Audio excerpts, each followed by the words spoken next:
下面有请新人交换信物。怎么回事啊？谁骑马来了？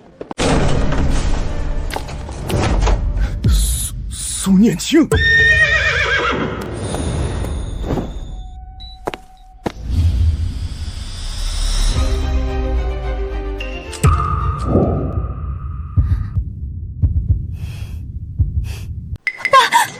他不是死了吗？各位贵客，这是个误会，这个女人是骗子的。那父亲大人解释一下，这枚胎记也是冒充的吗？是蝴蝶胎记。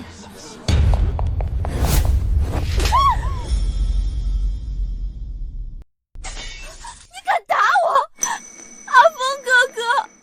不关我的事。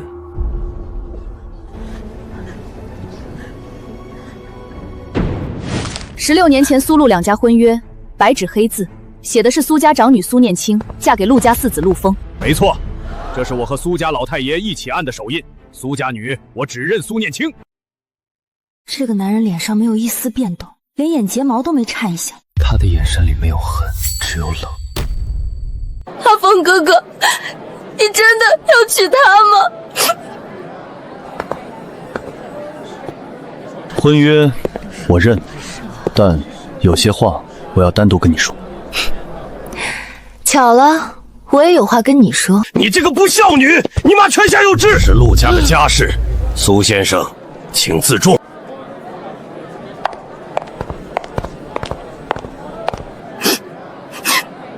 这婚还结得成吗？陆家少爷跟那个苏大小姐走了。别说了。诸位，今日家中需要处理私事，不便留客，还请多多包涵。你手上那根银针，刚才对准的是我的腰。观察力不错，所以呢？所以，你说有话跟我说，是威胁我配合你？不是威胁，是交易。你帮我拿回苏家，我帮你坐稳陆家继承人的位置。成交，有条件，婚后互不干涉。正合我意。老爷，现在怎么办？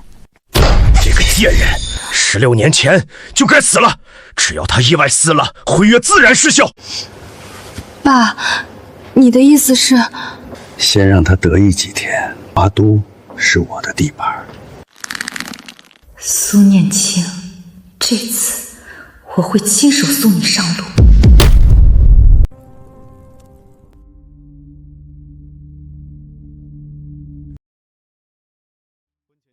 婚前协议签字，第1页财产分割，第2页义务条款，第3页保密条款，第4页毁约责任。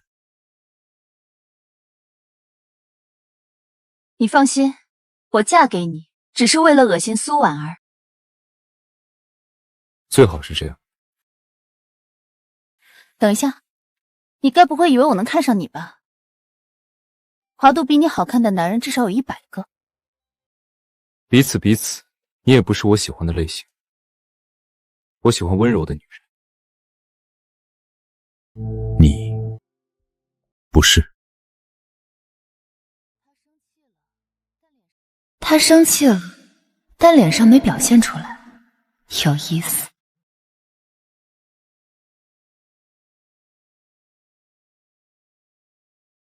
苏念清，四少，老爷子请您去书房。苏念琪，他的签名笔画向上挑，做事干脆利落。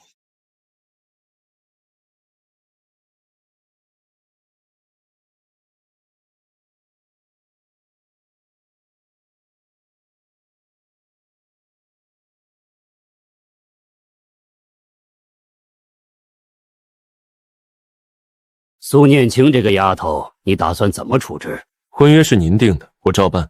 新婚夜分房睡，各过各的。你就不想知道我为什么非要她进陆家的门？因为她背后的青云山七隐。15年前苏家那场变故，你以为真是意外？苏念清就是那把钥匙。所以你让我娶她，是为了利用她背后的势力，不只是为了陆家，也是为了她。青云山七隐，随便一个出来，整个华都都要抖3抖。好好待他，别把他当工具。知道了。爷爷，您见过他？没见过。但我见过他的武师傅，10年前在澳门，他一个人阴了我3000万。苏念青，你身上的秘密比我想象的更多，7个师傅每个都不是普通人。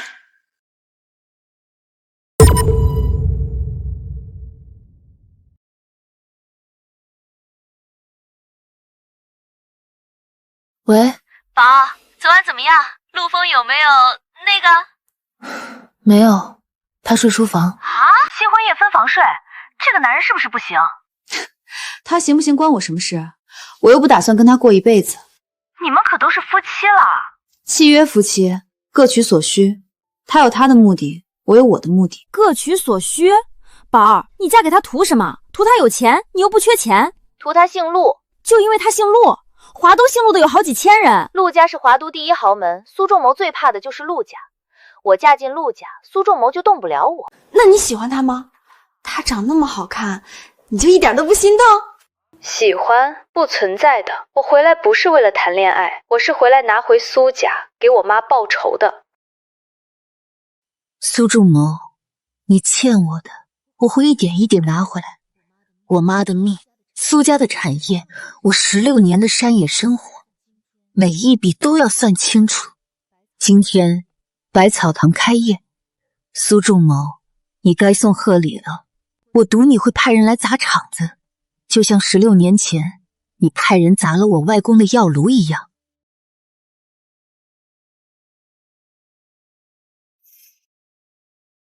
宝儿，开业大吉！百草堂以后就是华都第一医馆。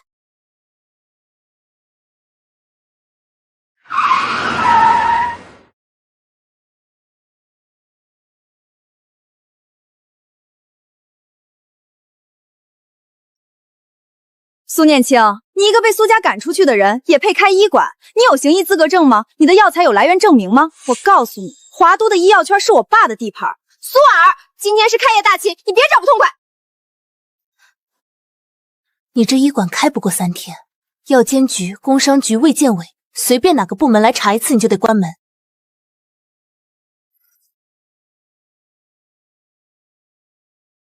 3天，我赌你的脸3天后还会肿。上次那一巴掌，我只用了30%力。你敢？我爸不会放过你的！来人，送客。苏念熙，你给我等着！3天后我要你跪着求我。我爸已经在药监局打过招呼。呸！这个女人果然不好惹，不过苏仲谋不会善罢甘休，他一定会来阴的。苏儿肯定不会善罢甘休，他爸苏仲谋在华都医药圈经营了10几年，到处都是他的人。我担心什么？他来一次我打一次，打不过就叫我师傅，我师傅打不过就叫7个人一起上。可是他爸……小何，你知道我7师傅是谁吗？7师傅人称药婆，鬼医门第37代传人。鬼医门从唐朝传到现在1000多年了，他的医术整个华都无人能及。鬼医门那不是传说中……所以苏仲谋那点3脚猫功夫在我面前不够看，他会的我都会，他不会的我也会。宝儿，你太牛了！那你还等什么？赶紧把苏仲谋干趴下来！不急，猫抓老鼠要慢慢玩，一下子弄死了就没意思了。我要让他一点一点失去所有东西，就像他当年让我失去所有东西一样。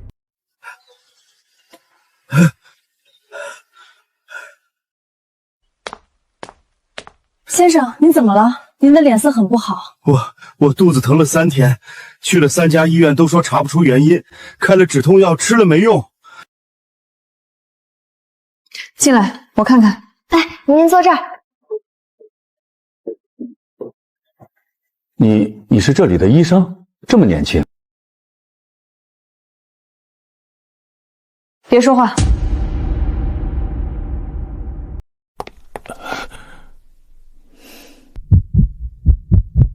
你这不是病，是被人下了毒，慢性毒，每天吃一点，累积到一定程度才发作。什么？下毒？谁要毒我？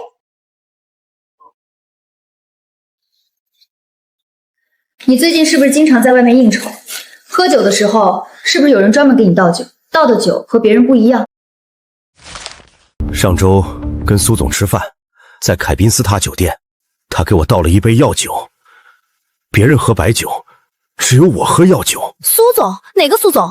苏仲谋，华都医药协会的会长。他说那药酒是他自己泡的。苏仲谋，你果然在到处害人。这包药水碱服，早晚各一次，饭后半小时喝。3天后你来复诊。你是说苏仲谋要害我？为什么？我跟他没有仇，我还帮他介绍过客户。因为你手里有他想要的东西。回去查查，你最近是不是签了什么合同，或者拒绝了什么合作？多谢姑娘，我姓陈，陈建国。日后若有需要，尽管开口。苏仲谋，你给自己树敌的本事倒是不小。陈建国，地产商会会长，这个人以后用得上。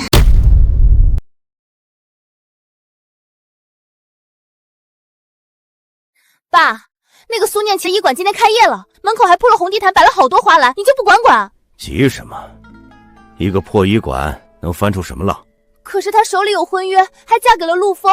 婚约算什么？一张纸而已。只要他死了，婚约就是废纸。爸，你的意思是做掉他？我找了人，今晚动手。他那个医馆还有他那个人都会消失。可是他身边有陆枫，陆家的人不好惹。陆枫，一个纨绔少爷，新婚夜就分房睡，你以为他会为他拼命？老赵，今晚的事安排好了吗？苏总放心，10几个兄弟棍棒砍刀都备齐了。苏念琪，16年前你没死成，今天不会再有人救你。青云山离华都300公里，你的师傅赶不过来。苏念琪，你的命到头了。今晚过后，华都再也没有你这个人。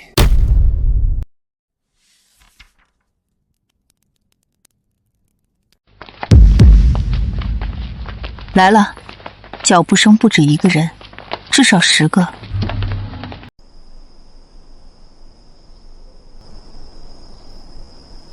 进去，砸了所有东西，把人带走。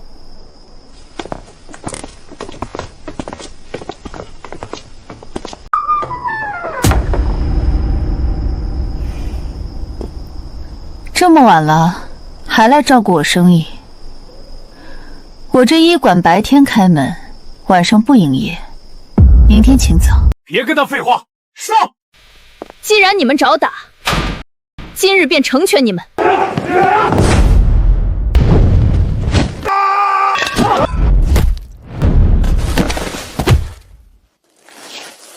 一起上！他一个人，我们10几个，怕什么？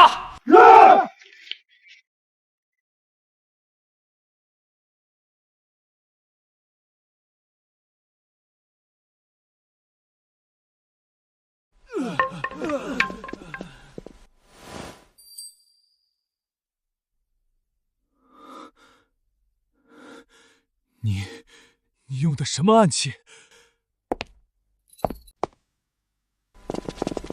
还要打吗？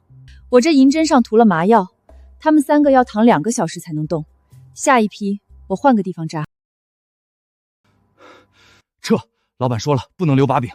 走。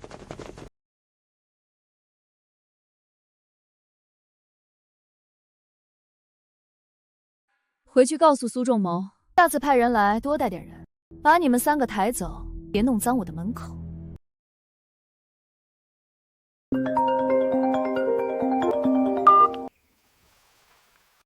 宝，我刚才听说百草堂那边有动静，你没事吧？没事，来了10几个人。什么？10几个？你一个人打的？要不要报警？不报警，报警没用，苏仲谋不会承认，我自己处理。吓死我了，你知不知道？我会让他知道惹怒我的后果。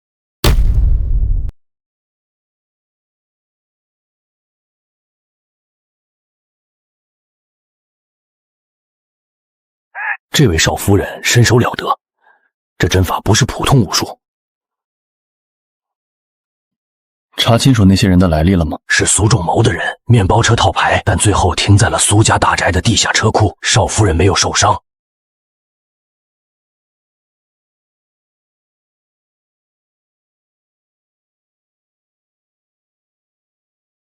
苏念青，你比我想象的更强。安排2个人暗中保护少夫人，不要让她发现。白天1个，晚上1个，轮班。是。四少，您去哪儿？百草堂，看看我的夫人有没有需要帮忙的。你怎么来了？陆家的大少爷大白天来我的小医馆，不怕被人看见？路过，进来看看。我妈炖了汤，让我送给你。看完了，可以走了。汤留下。昨晚的事我知道了，10几个人，你的阵法跟谁学的？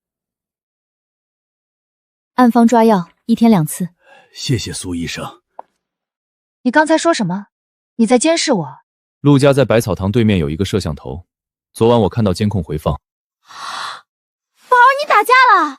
怎么不叫我？我也会打架。所以呢？你是来关心我，还是来警告我？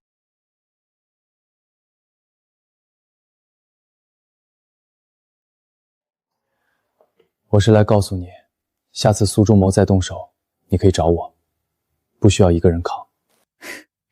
找你？你帮我打架？陆家4少，华都第1豪门的大少爷帮我打架？我不打架，但我可以让苏仲谋知道动陆家的人是什么后果。谢了，但我能处理。你管好你自己的事就行。苏念青，你嫁进陆家就是陆家的人，我不会让人欺负你，不管我们之间是什么关系。你的安全，我负责。你是在跟我表忠心，还是说你怕我死了，婚约失效了，你继承人的位置就不稳了？随你怎么想。汤记得喝，我妈炖了2个小时。宝儿，我觉得他对你不一样，他看你的眼神跟看别人不一样。别瞎想，他只是不想陆家丢脸。陆家的儿媳妇被人打了，传出去不好听。宝儿，你刚才是不是有点走神了？没有，人家陆枫可是亲自来的，你就没点想法？他是陆家的人，做该做的事而已。切，你就嘴硬吧。我认识你这么多年，从没见过你因为谁走神儿。别胡说，收拾东西，准备关门。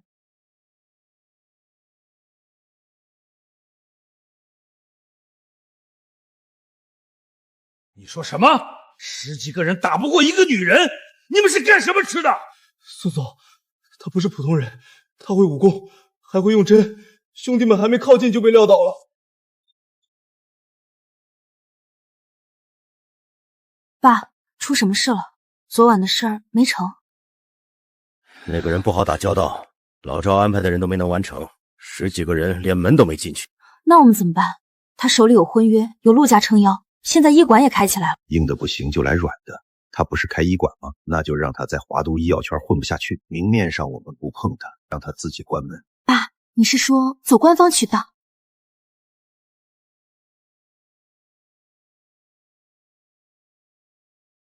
老李，百草堂苏念青的医馆，查一下他的资质，能封就封，不能封就脱。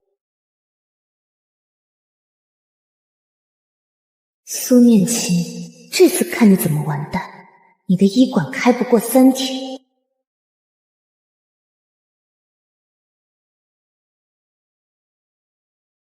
苏念青的事你不用再管了，我来处理。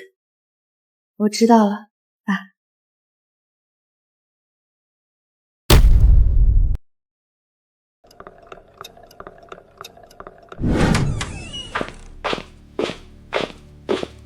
谁是负责人？百草堂的法律代表是谁？我是，有事。有人举报你非法行医，请你出示行医资格证、医疗及职业学许可证，药品经营缺1个，查封。什么非法行医？我们谁举报的？有本事站出来！那就请出示。所有证件都在这里，请检查，看仔细了，别漏了。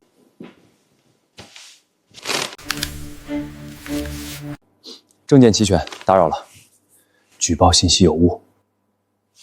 慢着，谁举报的？举报人的姓名、电话给我。按照规定，不能透露举报人信息。是苏仲谋，对吧？华都医药协会的会长，他让你们来的。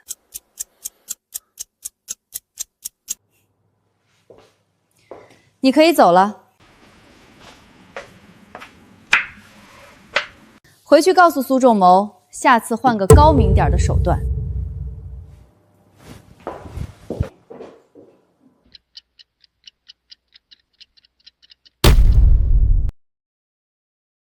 肯定是苏仲谋搞的鬼。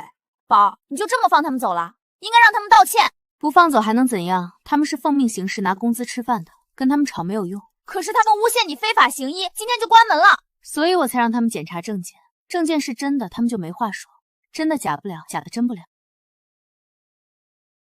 苏仲谋，你霸占苏家产业16年，该还了。那块苏氏药堂的招牌是我外公取的，是我外公写的字，你不配用它。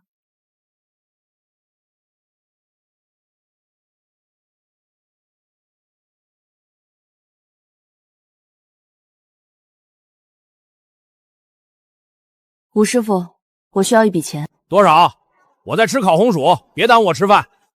先转5个亿吧，我要买对面那栋楼，苏氏药堂那栋。你这丫头又来薅我，行，马上转。支付宝到账5亿元。5个亿，宝，你师傅到底是干什么的？开赌场的，全球首富那种。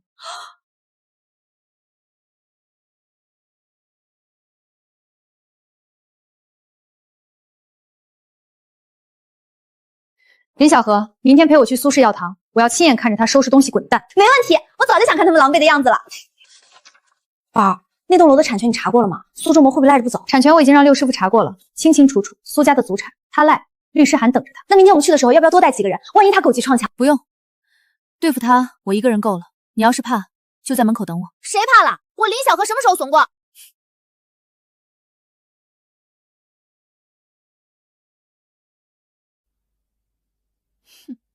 百年老字号，明明是你们苏家的产业，被你爸霸占了。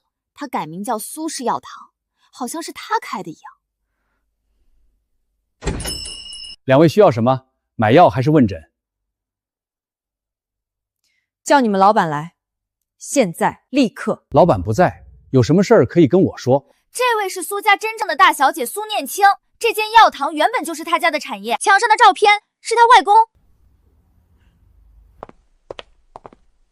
你怎么来了？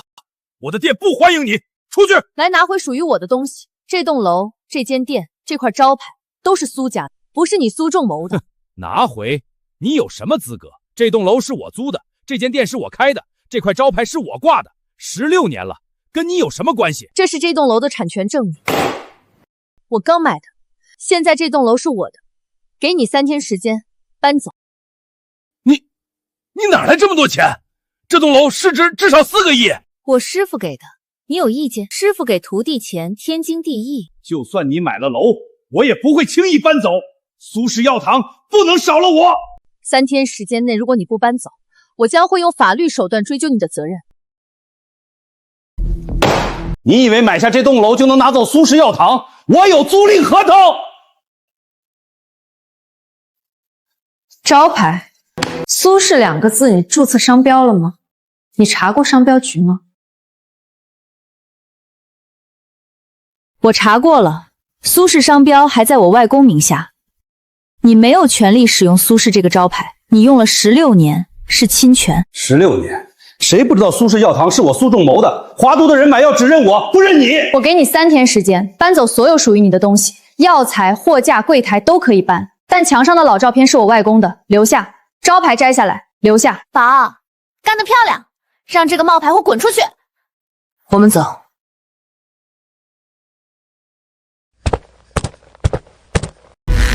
人呢？一群废物！苏总，怎么办？楼是他的，商标是他的，滚！我们都给我滚！苏念青，你非要逼我到绝路，那就别怪我不客气了。大少，我需要你的帮助。苏念青已经买下了苏氏药堂的楼，还查到了商标的事情。我早就说过，这个女人不简单，等我回国亲自会会她。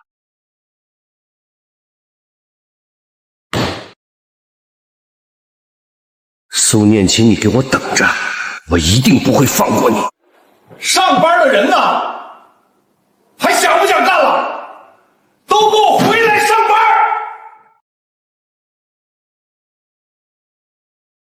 四少，今天邵夫人买下了苏氏药堂所在的那栋楼，成交价4亿2千万，全款支付，还拿出商标文件，要求苏仲谋3天内搬走。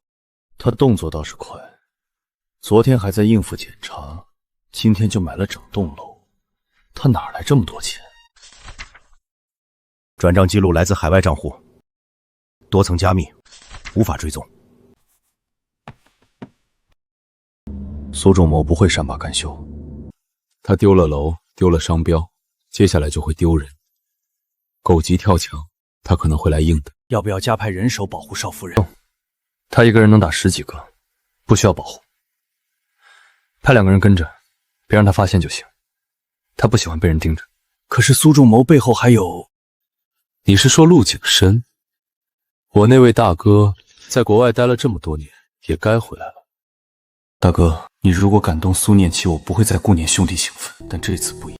把这封信寄出去，地址你知道，用挂号信，要签收的那种。是。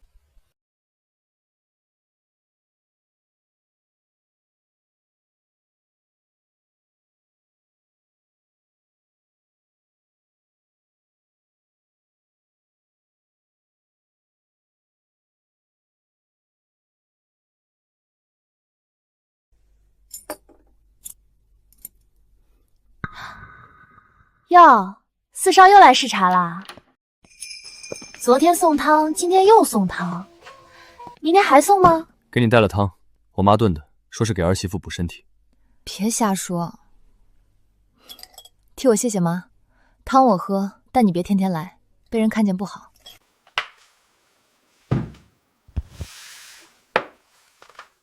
好香啊！四少，你妈对儿媳妇真好。听说你昨天买了苏氏药堂那栋楼，4亿2千万全款。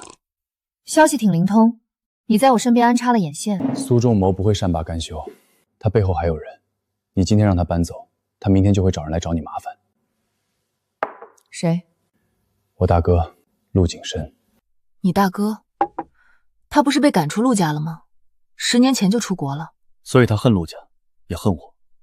苏仲谋是他的一颗棋子，苏仲谋的钱很多是陆景深洗出来的。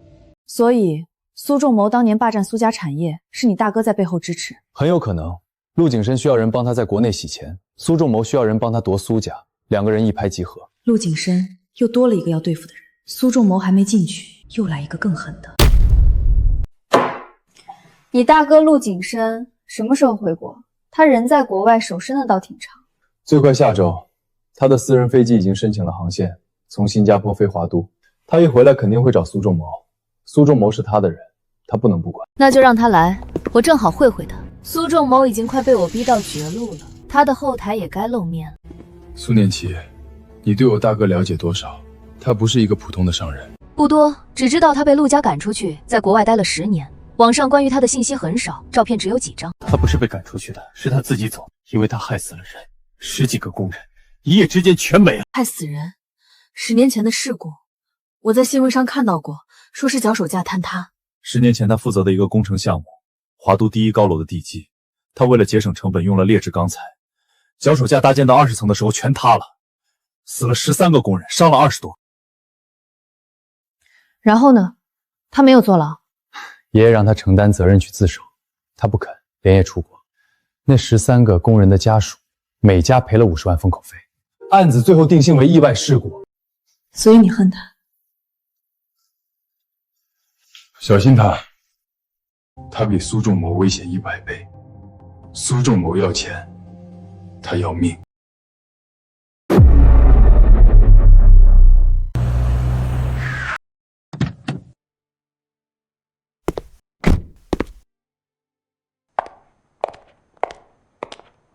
陈会长，您怎么来了？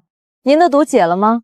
苏医生，上次您救了我，我一直想当面感谢，一点心意，不是什么贵重东西。陈会长客气了。您的身体现在怎么样了？上次开的药吃完了吗？好了，全好了。您那3天的药吃完，肚子就不疼了，精神也比以前好。您太客气了。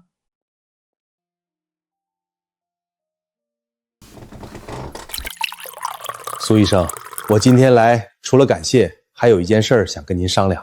下个月华都医药协会要换届选举，会长、副会长、理事全部重新选，我想推举您当副会长。副会长，我资历太浅了吧？我才回华都不到1个月，很多人都不认识我。资历不重要，重要的是医术和功德。您救了我的命，您的医术我亲眼所见。苏仲谋当了10几年会长，把华都医药圈搞得乌烟瘴气。我们需要新人。陈会长，你跟苏仲谋有仇，不只是因为他给你下毒吧？不瞒您说，上次下毒就是他干的。他想逼我让出地产商会的资源，拿去盖药厂。所以你想借我的手扳倒苏仲谋，我当上副会长，你就有了盟友。互惠互利，你需要医药圈的人脉与协会资源，我需要一个能对抗苏仲谋的人。他在协会经营16年，我一个人斗不过他。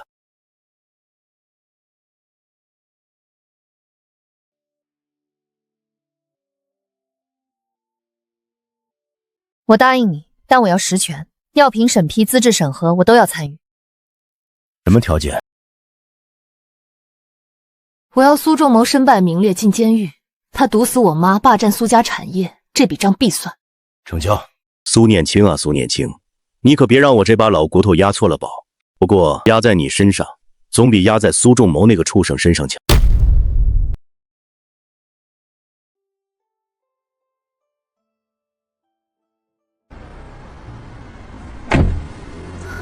宝，你答应了当副会长，你不是说不喜欢应酬吗？医药协会那些人个个都是老油条，为什么不？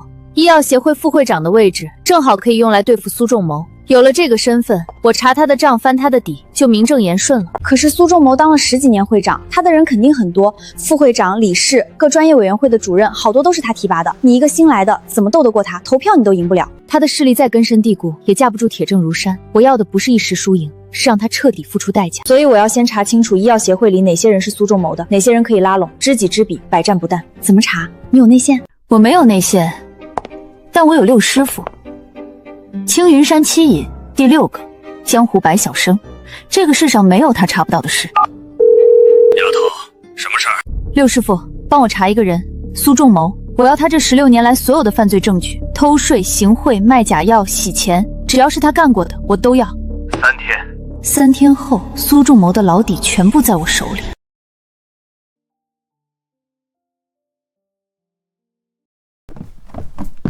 听说你媳妇儿要竞选医药协会副会长，陈建国来找过我，想让我帮忙站台，我拒绝了。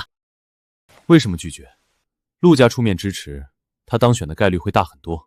我早就察觉到这次竞选背后暗流汹涌，没有表面看上去那么简单。如今医药界派系林立，各方势力互相牵制，一步走错就会满盘皆输。因为我要是出面，苏仲谋就会知道是陆家在背后支持你媳妇儿，那样反而会打草惊蛇。苏仲谋会提前做准备，拉更多的人，花更多的钱。所以您是想让念青自己去打，让他一个人面对苏仲谋的整个关系网？他不是有7个师傅吗？让他师傅出面，比陆家出面更有分量。青云山七隐随便站出来一个，医药协会那些人就得老老实实坐着。鬼医门的传人、千手赌神、江湖百晓生，这些人比陆家管用。我明白了。阿峰，你对你这个媳妇到底什么态度？是真心的，还是只是应付婚约？他是陆家的人，我不会让人欺负他。不管我对他有没有感情，这立场不会变。只是这样，你自己信吗？爸，陈建国要推举苏念青当医药协会副会长，消息已经传出来了，好几个理事都收到了陈建国的请帖。他敢！陈建国这个白眼狼，我救过他的命，不对，我给他下毒，他居然没死，还反过来咬我。不只是陈建国，还有好几个理事都表示支持苏念青。这是名单，一共7个人。这个坏人刚回来几天就拉拢了这么多人。听说他治好了陈建国的病，陈建国之前肚子疼了好几个月，各大医院都查不出来，苏念青3天的药就治好了。当然查不出来，那是我下的毒，医院的仪器查不到。苏念青，他怎么解得了我的毒？爸，我们不能让他当选，否则我们在医药圈就完了。他现在只是一个开小医馆的，就敢买我们的楼，抢我们的招牌。要是当了副会长，他就能查我们的账，封我们的店。当然不能让他当选。下个月的换届大会，我要让他当众出丑。不是要选副会长吗？那我就让他连候选人的资格都没有。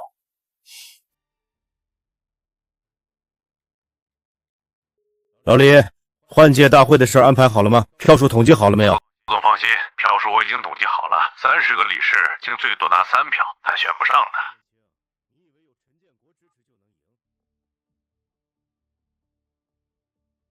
苏念青，你以为有陈建国支持就能赢？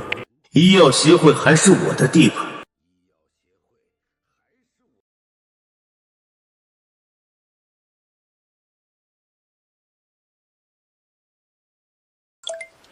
丫头，你要的东西我查到了。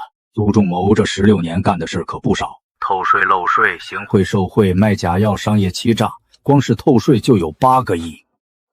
还有更严重的2条人命，不是意外，是谋杀。2条人命，哪2条？第1条，你母亲16年前的车祸不是意外，是苏仲谋让人动了刹车，刹车油管被人用钳子剪了一个小口，刹车踩到第3下就会失离。你母亲的车从高架桥上冲下去，车头着地，当场身亡。第2条，是你外公的药房伙计叫刘德胜，你妈出事后的第3天，这个伙计突然失踪了，他的家人在河边找到了他的鞋和外套，以为他跳河自杀了，但实际上他是被苏仲谋的人打晕后扔进了河里，因为他知道刹车动过手脚，他想去报警。证据呢？我要证据，能送他进监狱的证据。所有证据都在这个 U 盘里，修车厂的维修记录，刹车油管的检测报告，刘德胜失踪前的通话录音，苏仲谋跟修车厂老板的转账记录，一共47份文件。刘师傅，把这些证据发给我，现在马上。你打算怎么办？这些东西一旦公开，苏仲谋就完了，但你也会被卷入。你是他的女儿，就算是他害了你妈，舆论也会说你是白眼狼。我不在乎，让他死。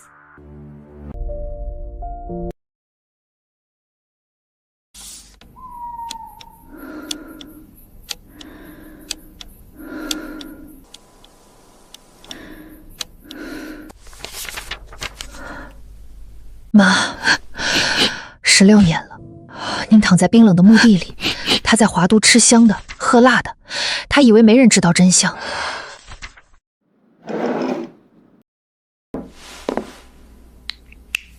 刹车做干净点儿，别留痕迹。钱不是问题，修车厂那边给他20万，让他把记录改了。出事之后，所有人都会以为是意外。妈，您在天上看着，明天我就让他付出代价。16年前他从您手里抢走的，我一样一样拿回来。丫头，这么晚了，出什么事了？戚师傅，我需要您的帮忙。换届大会上，我要让苏仲谋亲口承认他犯下的罪，您能帮我安排吗？我需要一个场合，很多人，有媒体，有录像。好，我来安排。医药协会的换届大会本来就是公开的，到时候会有媒体到场。但丫头，你要想清楚，这一步走出去就没有回头路了。你当众揭穿他，你就是亲手把亲生父亲送进监狱的人，总会有人骂你。我想得很清楚，从他把我推下悬崖的那天起，他就不是我的父亲了。他是杀我母亲的凶手，是霸占我家产业的强盗。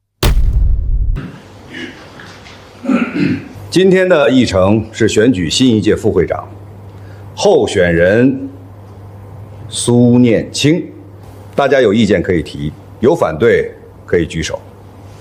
我反对。苏念青太年轻，资历不够。医药协会的副会长至少要有10年以上的从业经验，他今年才23岁，从业经验不到1个月。而且他刚回华都，我们对他的背景不了解。对，是他的医术怎么样？他的医馆有没有医疗事故？这些都不了解。还有人有意见吗？没有的话，就开始投票。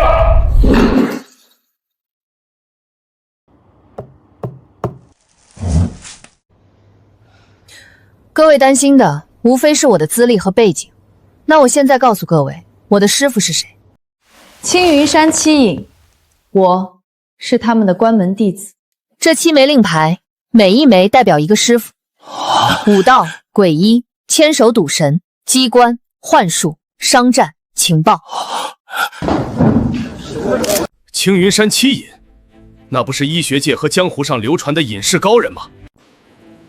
青云山七隐竟然真的存在！胡闹！什么青云山七隐，听都没听过！你们别被他骗了！苏会长没听过，不代表别人没听过。青云山七隐，中医界的泰山北斗，药婆的鬼门针法，千手赌神的财富，江湖白晓生的情报网，这些都是传说中的人物。我听说过药婆，30年前她在京城治好过一个被医院判了死刑的病人，后来她就消失了。苏会长，在我当选副会长之前，我想先问您一个问题，当着所有理事的面，请您如实回答。16年前，我妈是怎么死的？是高架桥上的车祸，还是有人动了她的刹车？你妈出车祸死的，那是意外，交警队已经出过事故认定书了。刹车做干净点儿，别留痕迹。钱不是问题，修车厂那边给他20万，让他把记录改了。苏会长，您还有什么要说的？这是16年前的录音，声音经过声纹鉴定，确认是您本人。修车厂的老板已经认罪，他保留了当年的转账记录。我妈的车刹车油管被人为剪断，不是意外，是谋杀。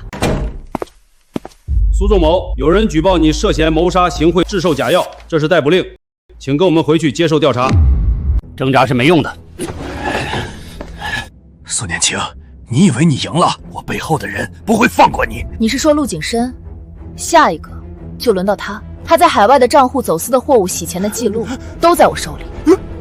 年青，终于为你妈妈讨回公道了。只是陆景深那边，你一定要多加小心。各位，现在继续开会。苏仲谋涉嫌谋杀、行贿、制售假药，已被警方带走。医药协会不能没有会长。我提议，由苏念青暂代会长职务，直到新一届选举。我同意。苏念青有青云山七隐的背景，又有证据扳倒苏仲谋，他有能力。下面同意我提议的，请举手表决。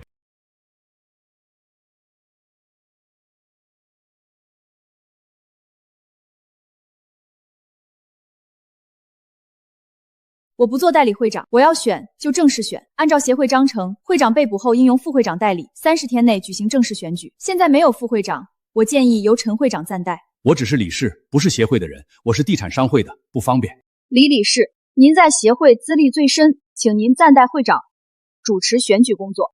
好，我暂代，但有一条，苏念青必须参选会长。他的医术、他的背景、他的胆识，华都医药圈没有人比得上。同意，同意，同意。好，我参选，但不是为了当会长。是为了把苏仲谋留下的烂摊子收拾干净，假药、贿赂、违规审批，这些都要查。好，我欣赏你，这样的气魄才是我们所需要的。散会，1个月后正式选举。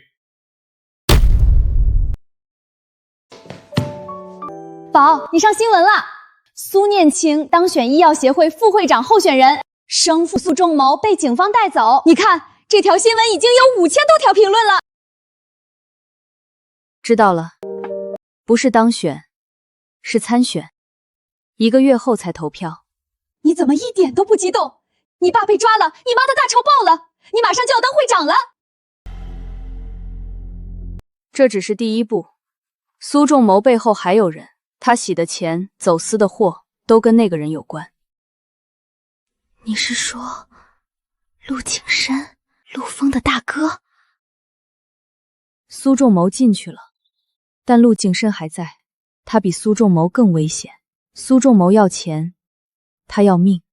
他在国外待了10年，手伸的比谁都长。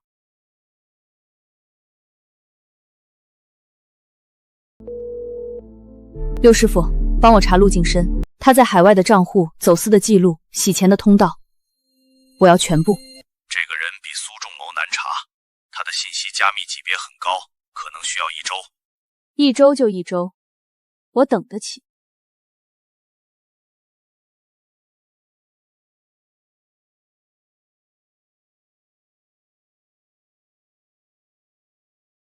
华都，我回来了。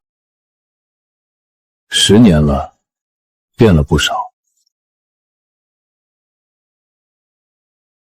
大少，苏仲谋已经被抓了，他的账户全部被冻结，我们要不要？不急，苏仲谋是废物，但废物也有废物的用处。他在里面能帮我扛多少罪就扛多少。先见见这个女人。你回来了，不请自来。爷爷，我回来不欢迎吗？这是我出生的地方，我姓陆。10年前你害死工人，连夜出国的时候，怎么不想想你姓陆？陆家的脸都被你当年的莽撞丢尽了。你回来做什么？华都已经没有你的位置了，陆家的产业跟你没有关系。听说四弟娶了媳妇，我回来看看。苏家的女儿苏念晴，听说她在医药协会的换届大会上把苏仲谋送进了监狱。这个女人不简单。哼，看完了，可以走了。陆家不欢迎你。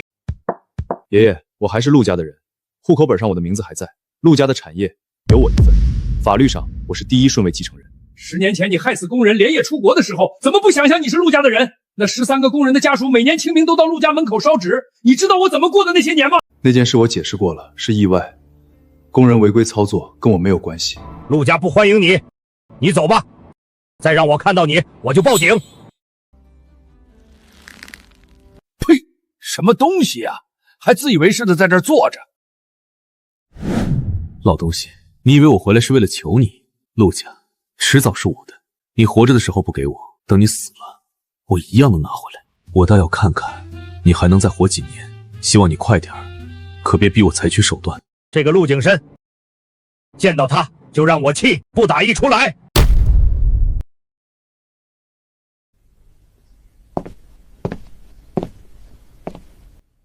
怎么了？脸色不太好，没睡好。陆景深回来了，今天去了老宅，跟爷爷吵了一架。爷爷让他走，他不走，最后爷爷说要报警，他才离开。他来找你了，还是来找我了？没有，但我估计他很快就会来找你。苏仲谋是你送进去的，他损失了一条重要的洗钱渠道，他不会善罢甘休。让他来，我正好有事问他。10年前的事故，他害了13个工人，这笔账还没算。念青，陆金深跟苏仲谋不一样，苏仲谋是个商人，要钱要权；陆金深是个疯子，他什么都干得出来。在国外10年，他做过走私洗钱，甚至可能害过人，你要小心。你是担心我吗？我看你比我还急，倒不像平时的你了。我只是提醒你，你是陆家的儿媳妇，你出事，陆家脸上无光。知道了，我会小心的。你也是。怎么样？我泡的茶喝起来味道如何？是否能入得了你的口呢？说的哪里话，这可是我喝过世界上最好喝的茶了。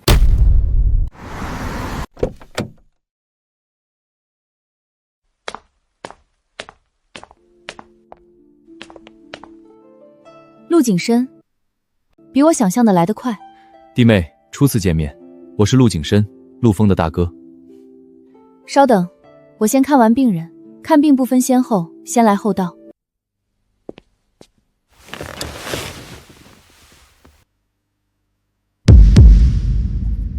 您去抓药吧，3天后来复诊，按时吃药，不要间断。说吧，找我什么事儿？你从新加坡飞了4个小时，不是来喝茶的吧？弟妹好手段，回来不到1个月就把苏仲谋送进了监狱。我替苏仲谋谢谢你，他早就该进去了。他罪有应得，毒杀妻子，活埋女儿，霸占产业，卖假药，每一条都够他坐10年。你就不怕下一个进去的是你自己？苏仲谋虽然进去了，但他的人还在。华都医药圈不是你想的那样简单。你什么意思？把话说得明白一点。真以为我会怕？没什么意思，就是告诉你要注意安全。你威胁我？不是威胁，是劝告。苏仲谋的事到此为止，不要再查下去了。查下去对你没有好处。如果我说不呢？苏仲谋的案子还没审，他还有很多事没交代，比如谁给他洗钱，谁给他提供假药原料，谁在他背后撑腰。苏念琪，你师父再厉害也保不了你一辈子。青云山离华都300公里，你的师傅们赶不过来。华都不是你能翻天的地方。那你试试看。我7岁被人推下60米高的悬崖没死，16岁一个人在山里打狼没受伤，20岁出师，7个师傅都说我是他们见过最好的学生。你算什么东西？好，有胆量，我喜欢。难怪陆枫会娶你，他那个木头人居然能娶到你这样的女人，算他有福气。对了，替我向四弟问好，告诉他，哥哥回来了，该拒绝了。兄弟一场，别生分了。陆景深，你比苏仲谋更危险。苏仲谋要钱，你要命，但我不怕你。7个师傅教我的不只是医术和武功，还有一样，看人。你的眼睛里有恐惧。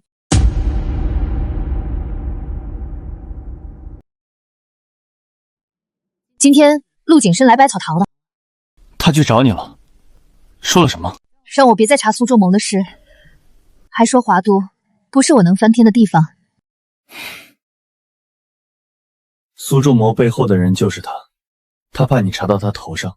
苏仲谋手里有他的把柄，洗钱的记录、走私的货物、受贿的官员名单，这些都在苏仲谋的脑子里。所以他跟苏仲谋不只是合作关系，是一条绳上的蚂蚱。苏仲谋进去了，他也害怕。苏仲谋替他洗钱，他给苏仲谋提供保护，两个人互相依赖，也互相提防。那我更要查下去了。苏仲谋的案子还没审，他还有机会立功减刑。如果他供出陆建深，他的刑期可以从无期减到20年。你想怎么做？苏仲谋在看守所里，你见不到他，律师会见需要申请。苏仲谋在监狱里应该很害怕，陆景深会不会杀他灭口？他手里有陆景深那么多秘密，陆景深能睡得着觉吗？你想离间他们，让苏仲谋以为陆景深要杀他，他就会主动供出陆景深。不是以为，是真的。陆景深真的会杀他灭口，我们只需要让苏仲谋知道这一点。明天我就去好好会一会苏仲谋。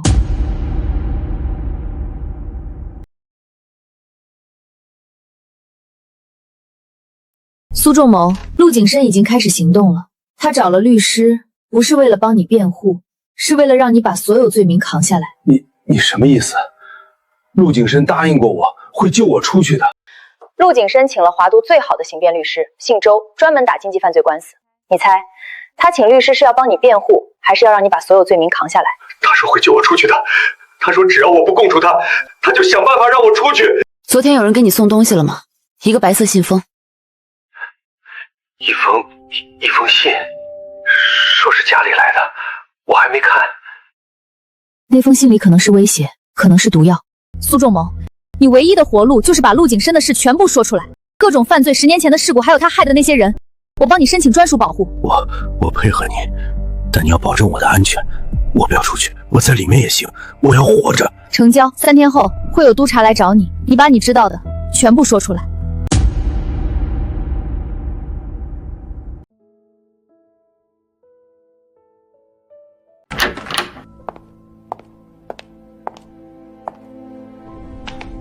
苏仲谋松口了，这是他的供词录音，洗钱、走私、贿赂官员，还有10年前那场事故的真相，一共6个小时，分12段录音。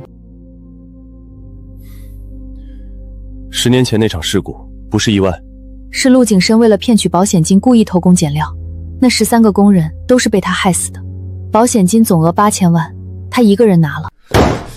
这个畜生！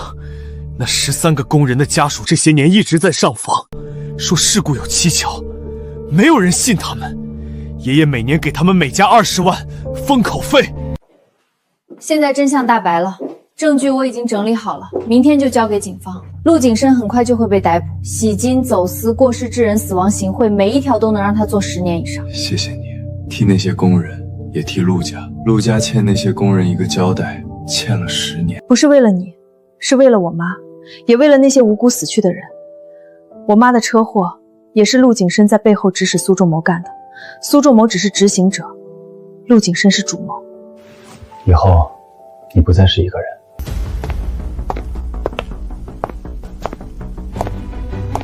这就是陆家的书房，我们一定要拿到 U 盘。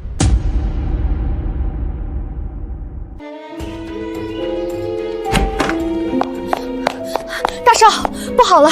警方拿到了苏仲谋的供词，已经申请了逮捕令。苏仲谋把所有事都交代了。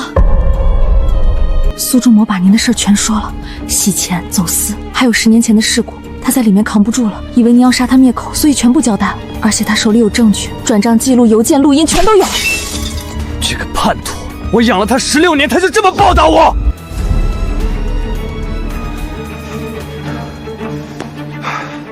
立刻订机票，我要出国，最近的航班，去哪都行。陆景深，你涉嫌洗钱、走私、过失致人死亡刑坏，这是逮捕令，请跟我们回去接受调查。苏念青，你够狠！告诉他，这件事没完，让他等着。请走吧。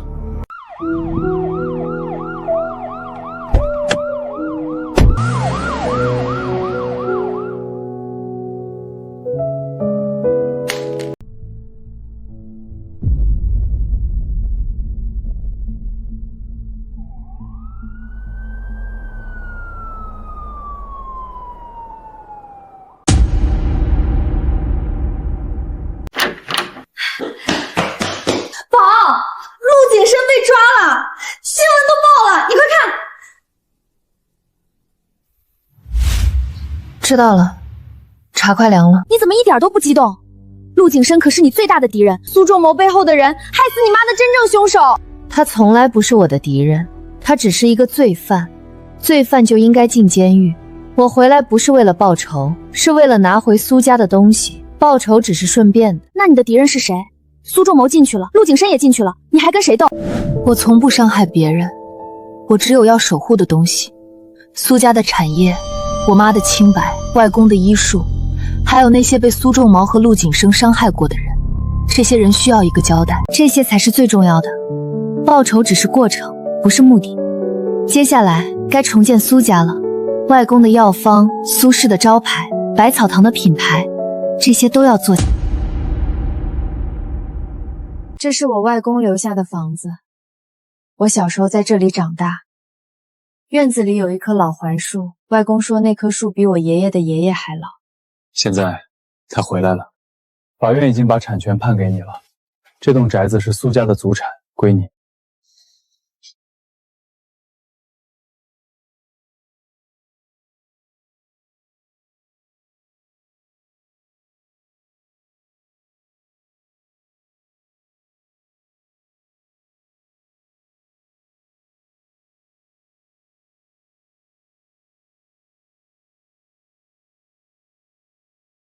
外公，我回来了。苏家的东西我会一件一件拿回来，您的医术我会传承下去，苏氏药业我会让它比以前更强大。您在天上看着。谢谢你陪我来。应该的，你现在是苏家唯一的主人了。这栋宅子以后就是苏氏药业的总部。苏副会长，恭喜啊！陆景深被抓，苏仲谋也认罪了，华都医药圈的天终于晴了，一点心意，祝贺苏氏药业即将重生。武夷山的大红袍，今年的新茶。陈会长，您太客气了，请坐。你今天找我来，不只是为了喝茶吧？电话里说有重要的事商量。我想重建苏氏药业，把苏仲谋搞垮的那些老品牌重新做起来。苏氏养心丸、苏氏安神饮、苏氏健脾膏，这些都是我外公的配方，这是商业计划书。这个计划很有野心，你要同时推3个产品。苏家的老产品有10几个，我选了最有市场潜力的3个先推。养心丸主打心血管市场，安神饮针对失眠人群，健脾膏面向儿童，3个市场互不冲突。你需要什么？资金、渠道、批文？合作，您出渠道和人脉，我出技术和品牌，利润5-5分。您的药店有200家，全部上架苏氏的产品。成交，但我有一个条件，苏氏药业的第一批产品要在我旗下的药店首发，独家首发1个月。没问题，合作愉快。往后医药行业就看你我联手翻盘，守住本心，重振苏氏，势在必得。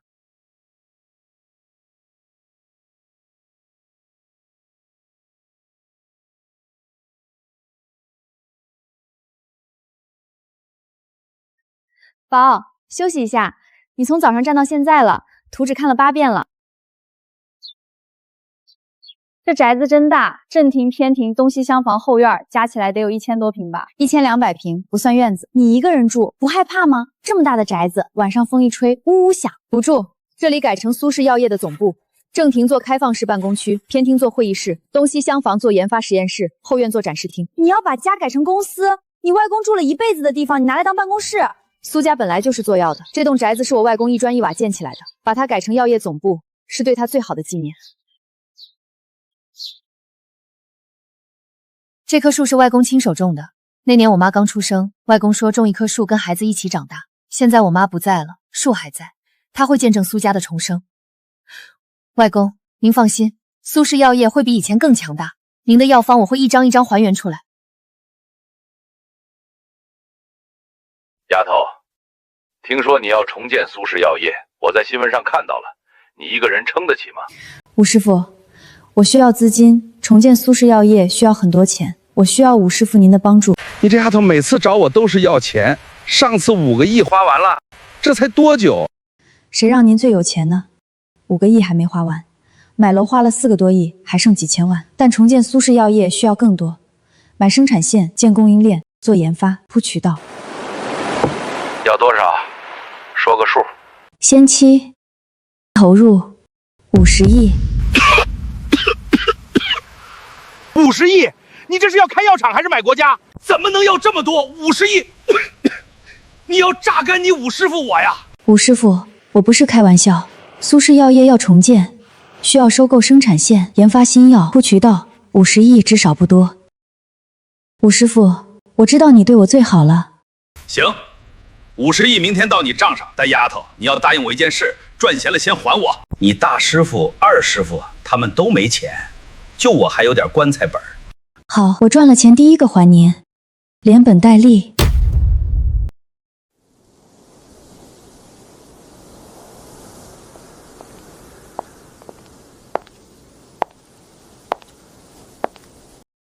你怎么来了？不是说好了各过各的，互不干涉吗？送贺礼。苏氏药业重建，陆家不能没有表示。爷爷让我送来的。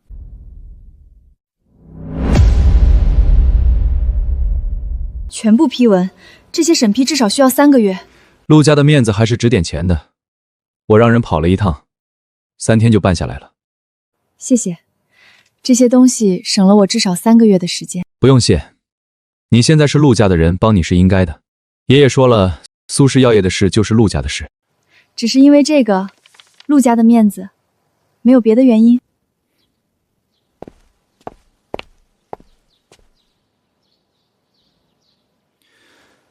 晚上回家吃饭，妈炖了汤，说给你补身体。陆枫，你到底在想什么？你说帮你是应该的时候，声音没有波动，但你的耳朵红了。念青，多吃点，你最近瘦了，下巴都尖了。陆枫这小子是不是没照顾好你？谢谢妈，他照顾得很好。年轻，听说你要重建苏氏药业，批文都拿到了。是的，第一批产品是苏氏养心丸、安神饮和健脾膏，都是我外公的配方。有志向，需要陆家帮忙的尽管开口，资金、渠道、人脉，陆家都有。我想靠自己，苏家的事苏家的人来办。我外公当年是一个人撑起来，我也可以。你这孩子就是太要强了，一家人还分什么你我？你跟陆枫是夫妻，陆家就是你的家。年轻，陆家永远是你的后盾，但你想靠自己，我也不拦着。年轻人有志气是好事，你外公也是这样。谢谢爷爷。吃饭吃饭，别说这些了，菜都凉了。这个家比我以为的要温暖。陆母的手很暖，陆老爷子的眼神很真。陆枫，他在看我。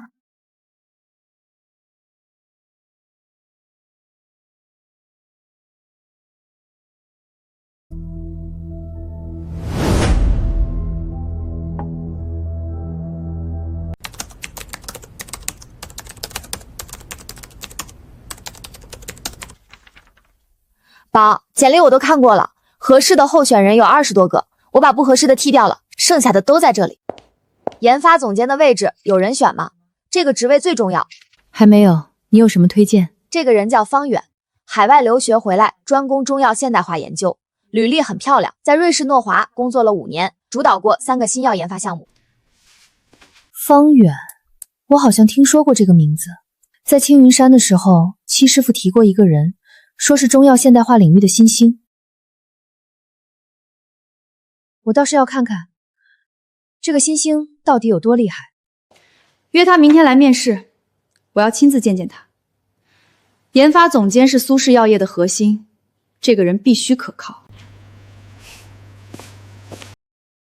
方远，希望你就是那个人。苏氏药业要重生，第一步就是找到对的合伙人。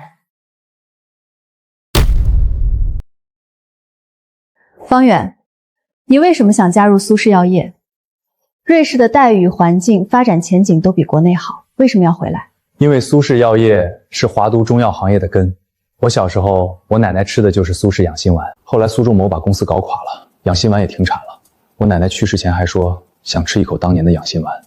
这些年我在国外学的中药现代化，就是把传统配方变成标准化产品。我一直想回来把苏家的老产品重新做起来。你知道苏仲谋是我父亲吗？亲生父亲。知道，新闻上都报了。但你是你，他是他。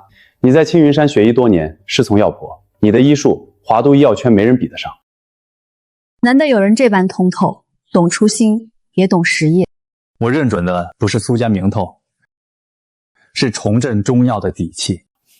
你对我倒是挺了解，连我师傅是谁都知道。做足了功课才来的。薪资有什么要求？我想要股权5%。我要的不是工资，是事业。成交，欢迎加入苏氏药业。5%的股权分4年兑现，每年1/4。没问题。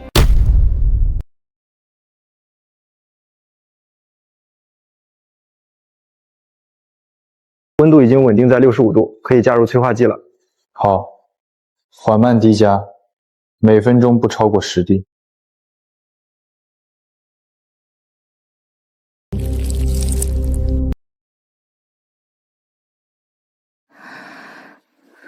继续，不要停，速度保持均匀。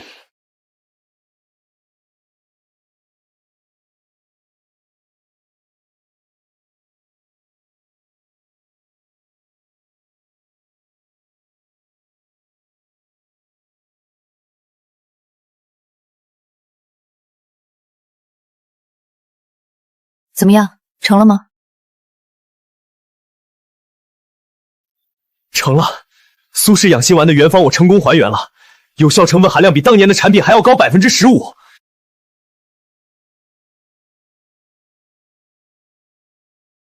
真的还原成功了，而且改良过后效果还比之前的要好。那对人体的副作用呢？外公的原方里，人参的比例从15%提高到18%，三七的比例从10%降低到8%，这样药效更好，副作用更小。什么时候可以量产？最快1个月，需要申请生产批文，找代工厂、监工厂建立供应链，培训质检人员。批文的事儿我来解决。陈建国在医药协会有关系，陆峰也能帮忙。你负责技术和生产，代工厂找好了吗？找好了，3家认证过的代工厂我都去实地考察过，1家在城南，2家在城北，我选了城北那家，离我们近，方便监督。成本呢？每盒养心丸的成本？原材料成本每盒12元，生产至8元，包装成本3元，合计23元，市场定价98元一盒，毛利率75%。如果销量达到每月10万盒，3个月就能回本。好，明天开始你全力推进量产，我去找陈建国谈渠道，养心丸要铺到华都所有的药店。养心丸的量产时间定在什么时候？我需要跟药店沟通上架时间。1个月后量产，2个月后铺货。我希望在3个月内，苏氏养心丸出现在华都所有的主流药店。您旗下有200家药店，是第一站。200家的货我能保证，但华都不止我的药店，还有老百姓大药房、益丰大药房这些连锁也要铺，所以需要您帮忙引荐。我在医药圈的人脉还不够广。好，下周我组个局，把华都所有连锁药店的采购负责人请来吃饭，你带着产品资料来。陈会长，谢谢您，没有您，苏氏药业的路不会这么顺。不用谢，我也是在帮自己。苏仲谋倒了，华都医药圈需要一个新的领头人，我看好你。我不会让您失望的。下周见，回去准备资料，要漂亮一点。您放心，资料会重点突出养心丸的配方优势和疗效，绝不丢面。我相信你的能力，届时好好表现，拿下这些采购负责人。丫头，听说你找了个研发总监，叫方远。是，海外回来的，专攻中药现代化，履历很漂亮，在诺华工作了5年。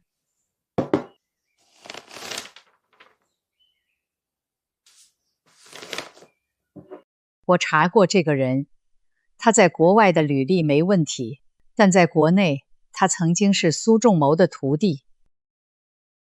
什么？苏仲谋的徒弟？方远大学毕业后，在苏仲谋的药厂工作了2年，这段经历他在简历里没有写，他隐瞒了。他为什么要隐瞒？不知道，但丫头你要小心。苏仲谋虽然进去了，但他的余党还在。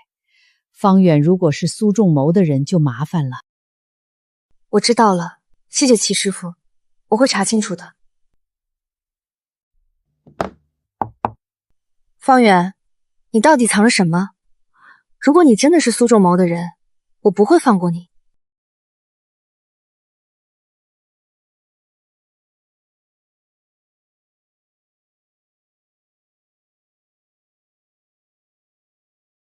苏总，这么晚了您还没走，已经快11点了。我有件事想问你，你老实回答我。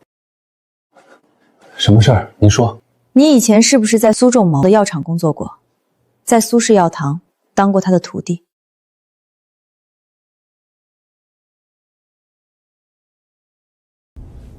是，我在苏仲谋的药厂工作了2年，那时候我刚毕业。为什么不告诉我？你的简历里完全没有这段经历。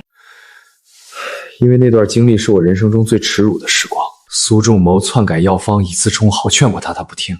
他让我在假药报告上签字，我拒绝了。他说如果我不签，就在行业里封杀我。我没办法，只能辞职出国。我来苏氏药业，就是想弥补当年的遗憾，把被苏仲谋毁掉的东西重新建起来。我没有告诉你，是因为我怕你知道我和苏仲谋的关系，就不会录用我了。我信你，但有一条，以后有任何事不许再瞒我。苏氏药业不要有秘密的人。谢谢苏总，我保证不会再有隐瞒。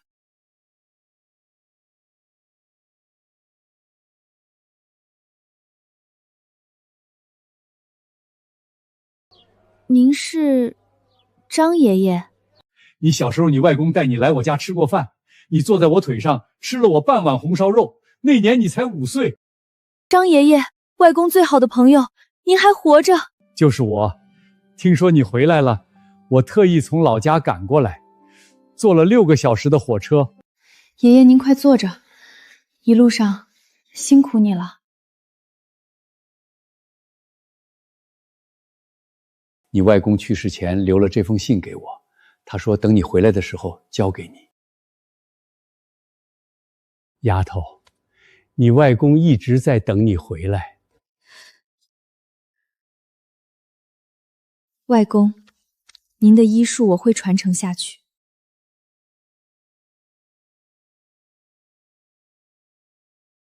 你外公在郊外有一间药炉，里面藏着他毕生的手稿和药方。这把钥匙是他留给你的，他说那些东西只有你能看懂。药炉？我怎么从来没听外公提过？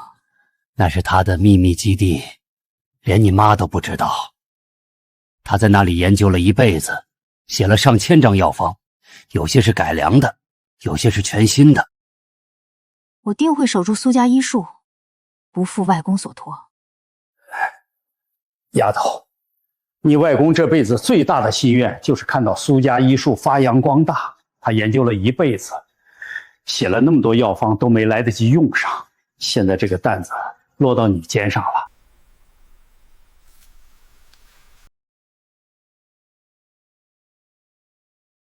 外公，您的药炉我会去的，您的医术我会传承下去，您写的那些药方我会一张一张变成产品。陆枫，明天陪我去一个地方，清风山，我外公的药炉。好，几点？早上7点你来接我。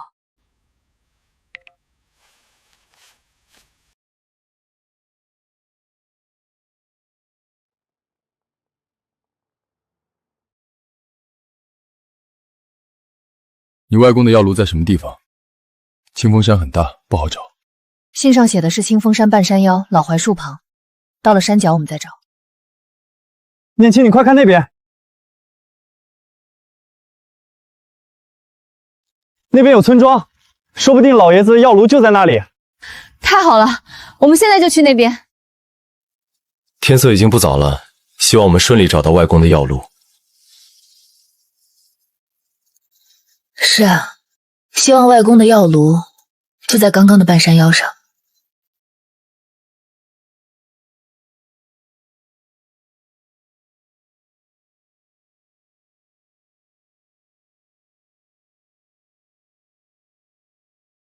这地方可真难找。在那里，外公的药炉。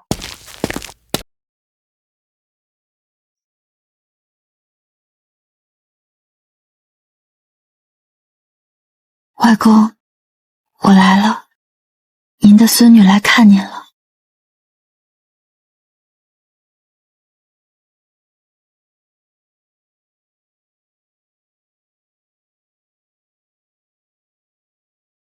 外公，我来了，您的孙女来看您了。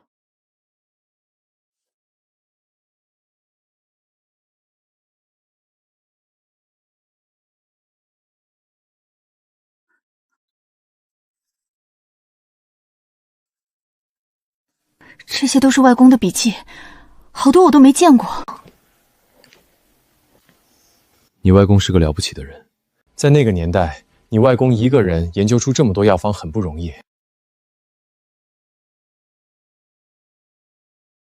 外公早就改良了养心丸的配方，比我们现在做的还要好。他把丹参换成了藏丹参，把3期的用量减了一半，加了5味子。那你们之前的研发不是白费了？没有白费，方远还原的是外公的老方子，那是基础。这个改良方可以作为下一代产品，等养心丸上市站稳了，我们再推改良版。这里的东西都要搬回去，这些手稿是外公一辈子的心血。我来安排人，明天就搬。谢谢你陪我过来，没有你，我一个人搬不了这么多。以后需要搬的还很多，我都在。一起。外公，都整理好了，明天开始，您的研究成果我会带出去的。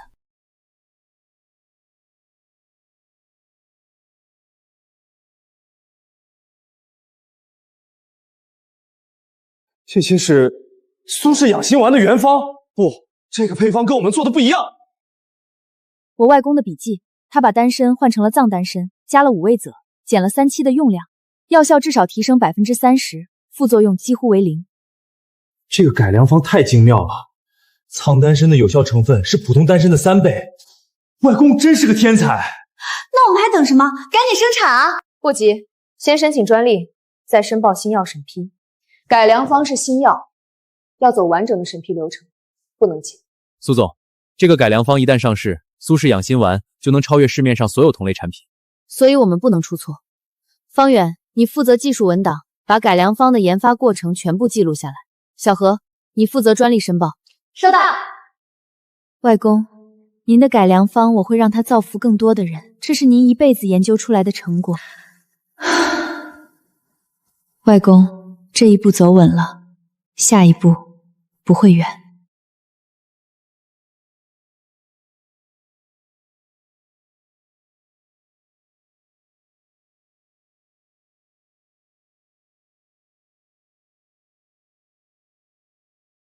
苏氏养心丸要上市需生产批文，我可以帮你催，最快1个月能下来。但还有一件事，华都医药创新基金的申请，你听说过吗？没有。什么创新基金？这是华都医药创新基金的申请指南，每年有3个名额，资助金额最高5000万，不需要还，是政府的扶持资金，专门用来支持中药现代化和创新药物研发。如果你能拿到这笔基金，苏氏药业的研发实力会大大提升。这笔基金竞争很激烈吧？条件看起来很严格，申请需要3年的财务审计报告、完整的技术方案、临床试验数据、市场分析报告，这些我们都有吗？每年都有几十家公司申请，今年的申请者中有华都制药、南方药业这样的大公司，他们都是上市公司，资金雄厚，人脉广。但是你们的优势也很明显，技术。苏氏养心丸的改良方比市面上任何同类产品都好。那我就跟他们竞争。苏氏药业虽小，但技术不比任何人差，外公改良方比同类都好，数据说话，不怕比。我就知道你会这么说。需要推荐人吗？我可以做你的推荐人，我可以帮你约几个评审委员会的成员吃饭。那就麻烦陈会长了，谢谢您。华都中药行业才有希望。苏仲谋把华都医药圈搞得乌烟瘴气多年，该清清场了。你看，华都这些年变化多大？你外公那会儿这里还是农田，现在这是华都经济中心，苏氏药业也可以站在这里。会站在这里的，苏氏药业会站在华都最高的地方。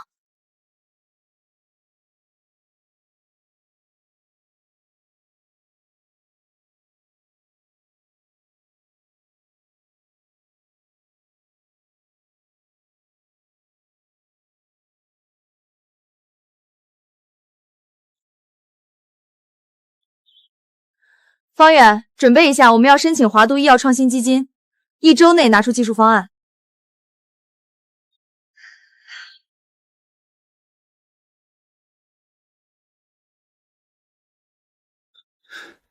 这丫头比她外公还倔。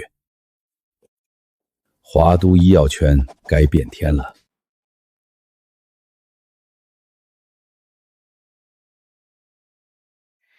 我们要申请华都医药创新基金，5000万够我们做2年的研发。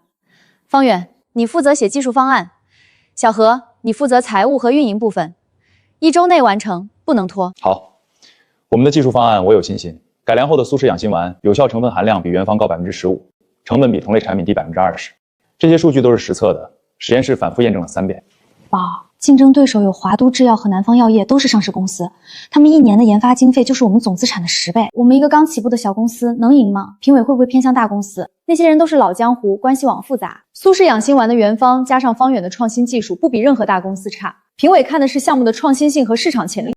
我们的产品已经做出来了，他们还在实验室里琢磨，这就是差距。而且我们的成本更低，定价更有优势。同样的效果，消费者一定会选更便宜的。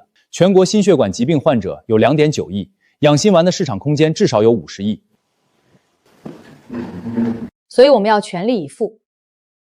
方远，1周内拿出技术方案，要详细，要有数据支撑。小何，2周内完成财务预算，要真实，要合理，不要为了好看编数据。评委都是专业人士，一眼就能看出来。收到。苏氏药业的第一步，从这里开始。外公，您的药方，您的改良方，都要变成产品了。您在天上看着，我不会让您失望。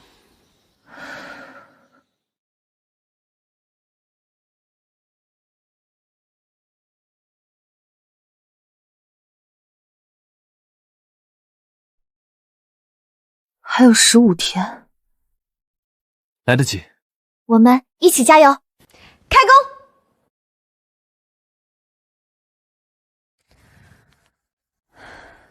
倒计时开始。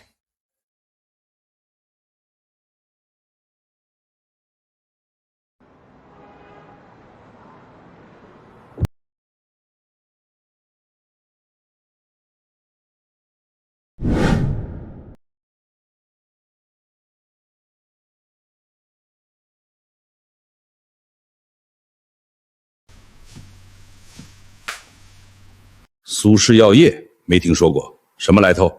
华都中小药企的名单里没有这家公司。老板，苏氏药业是苏念琪新成立的公司，就是那个把苏仲谋送进监狱的女人。她拿到了医药创新基金的申请资格，跟我们竞争。评审委员会已经通过了她的初审。苏仲谋的闺女，她懂什么制药？一个小丫头片子也配跟我们竞争？华都制药在这个行业20年，什么风浪没见过？她不是普通人。他的师傅是青云山七隐，其中包括诡异门的药婆。研发总监方远在诺星待了5年，主导3个新药项目。苏氏养心丸的改良配方，比市面上的同类产品都好，有效成分含量高出15%。好又怎样？没有渠道，没有品牌，没有资金，他拿什么跟我们斗？5000万的基金，我们志在必得。评审委员会的主席跟我喝了10年茶。但是老板，基金评审今年换了新规则，规则是人定的，你以为他能赢？去把我们的技术方案再完善一下，找最好的咨询公司润色。另外，跟评审委员会的成员打个招呼，该请吃饭的请吃饭，该送东西的送东西，不要吝啬钱。苏氏药业，苏念青，华都的医药圈还轮不到你说话。我在这里20年，什么风浪没见过。苏仲谋进去了，他的闺女还想翻盘，做梦。明白，我这就去安排。评审委员会有7个人，其中4个我们关系不错，另外3个需要公关。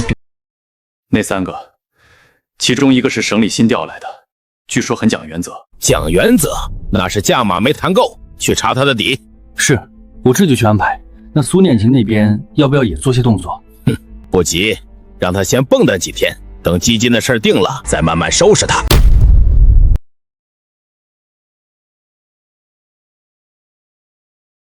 技术方案这一部分，我写了40页，从原方的历史渊源，到改良方的研发过程，再到临床实验数据，全部都有。每一个数据都核对了3遍，确保没有错误。临床事件的样本量是多少？评委可能会问这个问题。样本量不够，他们会质疑数据的可靠性。我们需要准备好应答材料。样本量是200例，治疗组100例，对照组100例。治疗组的有效率是92%，对照组是78%，P 值小于0.05，有统计学意义。这个样本量在中药临床事件中算大的了，一般同类产品只有100例。好，这个数据要突出。评委都是专业人士，他们看数据。另外，成本分析要做细。评委很关心项目的商业化前景，他们投的钱要看到回报，不是做慈善。明白。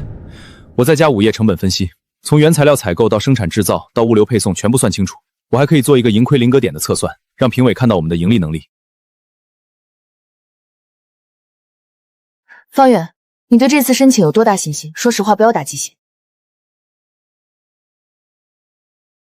技术上我们有绝对优势。华都制药的养心丸还是10年前的老方子，没有改良，成分落后。南方业的通心丸副作用太大，很多病人投诉。我们的产品是最好的，数据最好，成本最低，效果最稳定。但评审不只是看技术，还有关系、人脉、品牌这些方面，我们不如大公司。评审委员会的7个人，有4个跟华都制药有交情，这是现实。所以我们要在技术上做到无可挑剔，让他们找不到理由不给我们。即便他们有交情，也不能睁着眼睛说瞎话。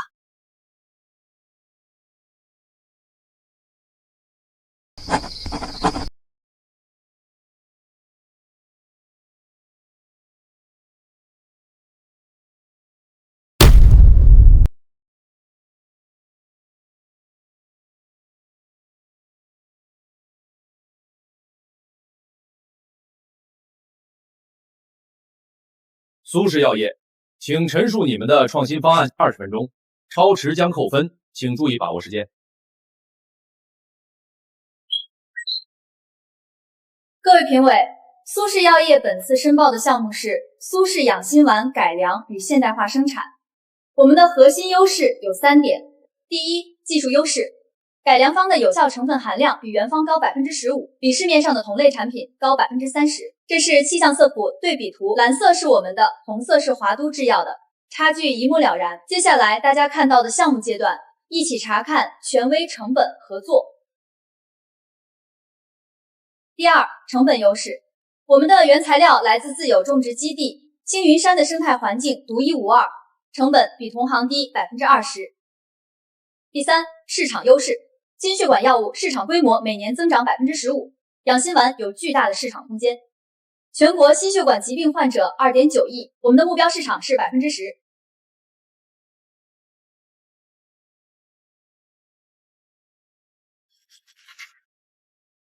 苏氏药业刚刚成立，你们的生产能力能跟上市场需求吗？如果销量突然爆发，比如1个月卖100万盒，你们能保证供应吗？供应链会不会崩？我们已经与3家 GMP 认证的代工厂签订合作协议，月产能可达100万盒。如果需求超过这个数字，我们可以在2个月内将产能翻倍。协议中有优先供货条款，我们的订单排在第1位。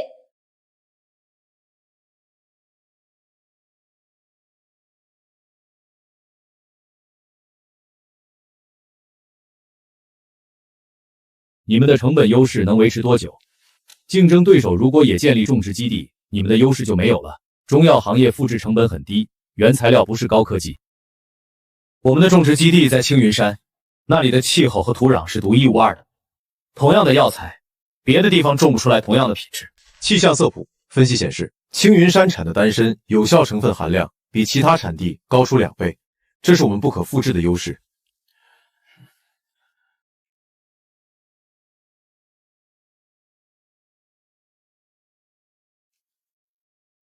答辩结束，请2位退场，等候评审结果。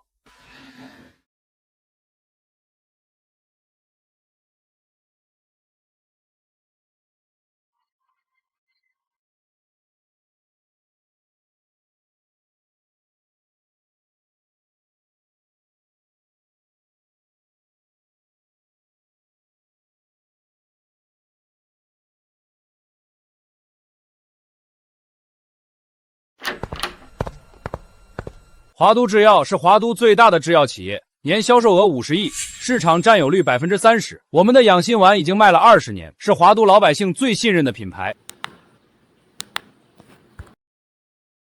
品牌知名度95%，复购率70%。摆这么大阵仗，看样子是没把咱们放在眼里。别急，看他能说出来什么真东西。你们的创新点在哪里？和现有产品有什么区别？你的 PPT 里没有看到任何创新内容。20年前的老方子跟现在的一模一样，这叫创新。我们有品牌优势，消费者信任我们的品牌，品牌也是一种创新。品牌创新不是遮羞布，基金扶持的是技术创新，不是靠老牌子吃老本。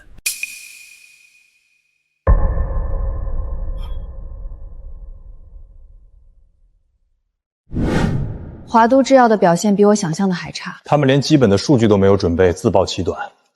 不过评委的质询很尖锐，说明他们对创新要求很高，这对我们是好消息。所以我们做对了准备。1周后，评审委员会会开会讨论，然后公布结果。我觉得你们很有希望。华都制药这次丢分了，他们代表太傲慢了，什么都没准备。评委们不喜欢自以为是的家伙，至少3个评委明确表示不满意。我就说我们的技术方案是最好的，数据最扎实。我们没有白准备。后生可畏，继续加油。陈会长，谢谢您一直以来的帮助，没有您，我们走不到这一步。别客气，你们实至名归。谢谢陈会长，我们会继续努力。年轻人前途无量，我得回会场，还有下一个答辩者人。您忙，我们改专程办。今天之后，华都制药在评审会应该没有竞争力了。评审会很看重创新，我们的改良方是独家优势。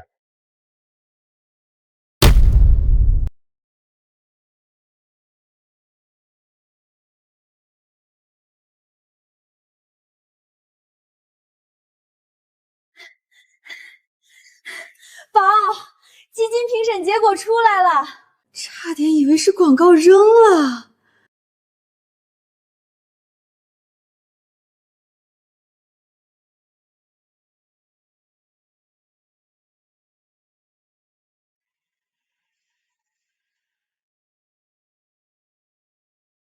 赢了，我们赢了！第1名5000万，打败了华都制药，打败了南方药业。太好了，我们做到了。我就说我们的技术方案是最好的。这只是开始，5000万到手，我们的研发可以加速了。宝，5000万啊，我们是不是可以多招几个人了？研发部现在就方远一个人，太可怜了。小何说的对，我需要至少2个助理，一个做数据分析，一个做文献检索，不然我一个人忙不过来。行，小何，你负责招聘，研发部先招2个人，市场部再招1个，1个月内到岗。收到，我明天就发招聘广告，保证给你找来最好的人。苏总，养心丸的临床试验数据我整理好了，但我建议再补做一组长期稳定性实验，大概需要2周。做，质量是第一位的，宁可晚1个月上市，也不能出任何问题。你全权负责。放心，我会盯着的。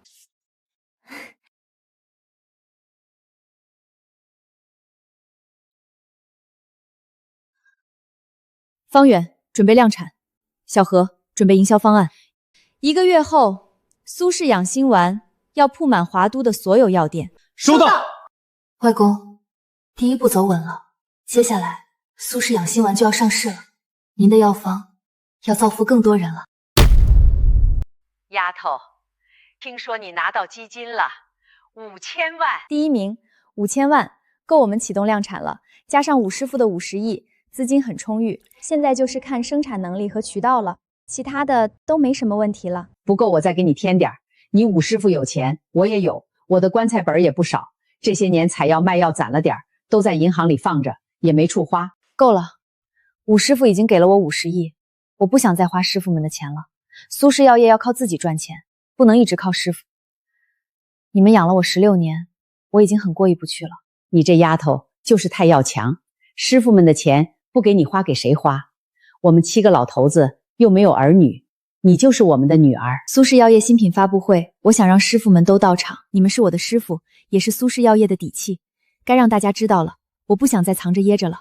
真的，你肯让我们露面了。以前你总说不想让人知道你的背景，怕麻烦，现在不怕了。以前是不想，现在不一样了。苏氏药业要站起来，需要师傅们的支持。而且我也想让大家看看我的师傅们有多厉害。青云山七隐不是传说，是真实存在的。好，我去通知其他几个老家伙。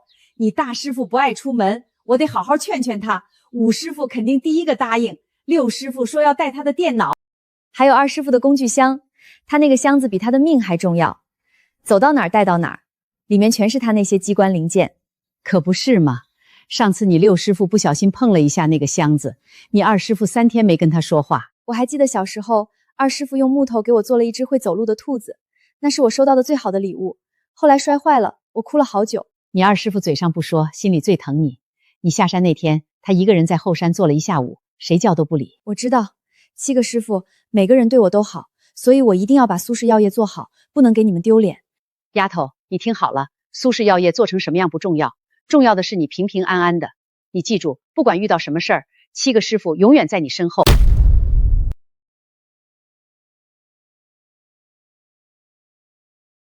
宝，新品发布会定在下周6，地点在华都国际会议中心。我们已经邀请了媒体、经销商、行业专家，一共200人。场地布置方案已经出了3版，你看选哪个？师傅们的座位安排在第1排，媒体要多请几家，电视台、报纸、网络媒体都要有。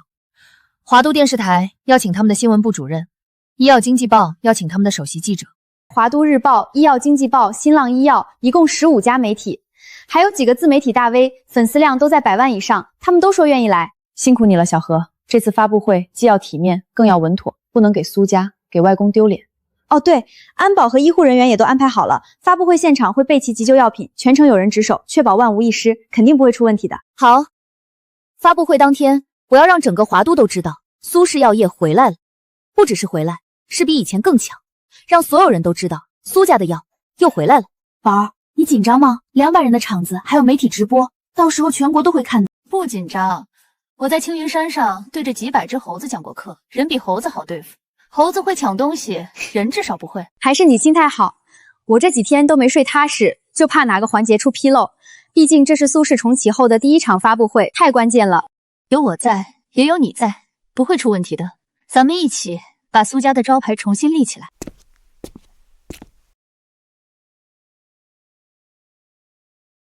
外公，发布会那天，我会告诉所有人，苏家的药回来了。您的名字会再次被人记住，您一辈子研究出来的药方会造福更多的人。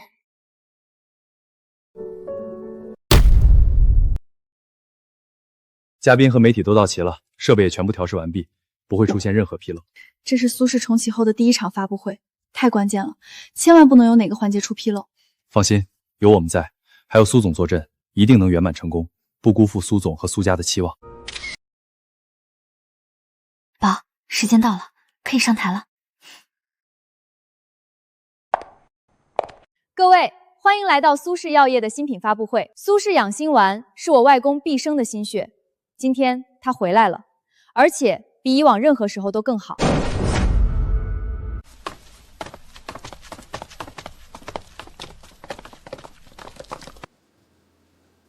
今天我想向大家介绍几位特殊的人，他们是我的师傅青云山七隐。16年前是他们救了我，抚养我长大，教我医术、武功，做人的道理，没有他们就没有今天的苏念青。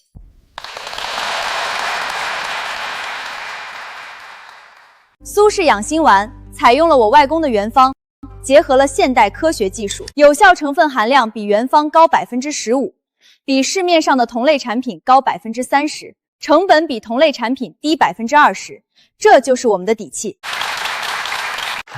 丫头讲得不错，比你武师傅强。我上台就紧张，腿都哆嗦。丫头，守住苏家，守住药方，更守住本心，你做得很好，外公会为你骄傲。往后遇事别硬扛，有我们在，再难的机关，再险的难关，师傅们都能帮你拆。往后苏氏发展有需要，随时找我帮你把好关。你外公在天上看到了，一定会高兴的。苏家的药又回来了，你做到了他这辈子最想做的事。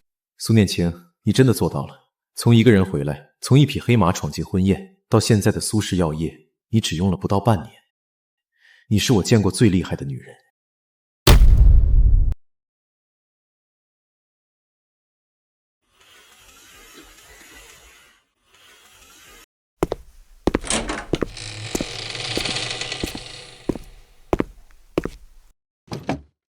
看新闻了吗？上市第一天，销售额突破5000万，华都所有的药店都在排队进货。看到了，比预期的好。我本来以为第一天能有3000万就不错了。你现在是华都医药圈的名人了，记者都在找你，想采访你。我早上接了好几个电话，都是问能不能约你采访的。有华都电视台的，有医药经济报的，还有一个是自媒体大 V。我不需要出名，我只需要苏氏养心丸卖得好，名声是虚的，产品是真的。等安神饮和健脾膏也上市了，大家自然会认可苏氏药业。接下来有什么打算？养心丸站稳了，下一个产品是什么？外公的药炉里还有很多手稿，安神饮、健脾膏、清肺散，我要把它们整理出来，开发更多的产品。苏氏药业不只是一个养心丸，我要把它做成华都最大的中药企业。3年内销售额破10亿，5年内上市，让苏氏的药走进千家万户，像外公当年希望的那样。我相信你能做到。从你骑马来抢婚那天起，我就知道你不是普通人。那时候你骑着一匹黑马冲进宴会厅，全场都傻了。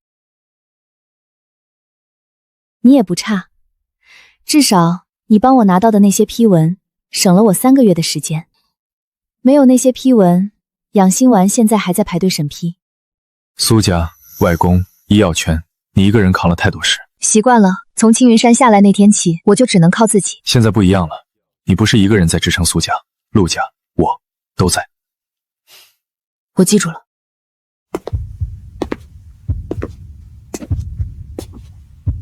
以后遇到解决不了的事儿，不用都自己扛。我知道。宝，现在我们有30个员工了，研发部、生产部、市场部、财务部都齐了，还差一个法务部，正在招。上周面试了3个，都不太合适。苏总，外公手稿里还有一个配方叫苏氏安神饮，我试制了样品，效果很好，可以开发成新产品。安神饮针对失眠人群，这个市场很大，全国有3亿人睡不好觉。安神类产品的市场规模每年增长20%。安神饮这个市场很大，现代人压力大，失眠的多。外公的配方里用了酸枣仁、百合、茯苓、远志，都是安神助眠的药材。成本怎么样？成本控制在每盒15元左右，市场定价可以做到68元，毛利率75%左右。立项吧，争取3个月内上市。方远，你负责研发；小何，你负责市场调研。1个月内给我完整的市场分析报告。收到。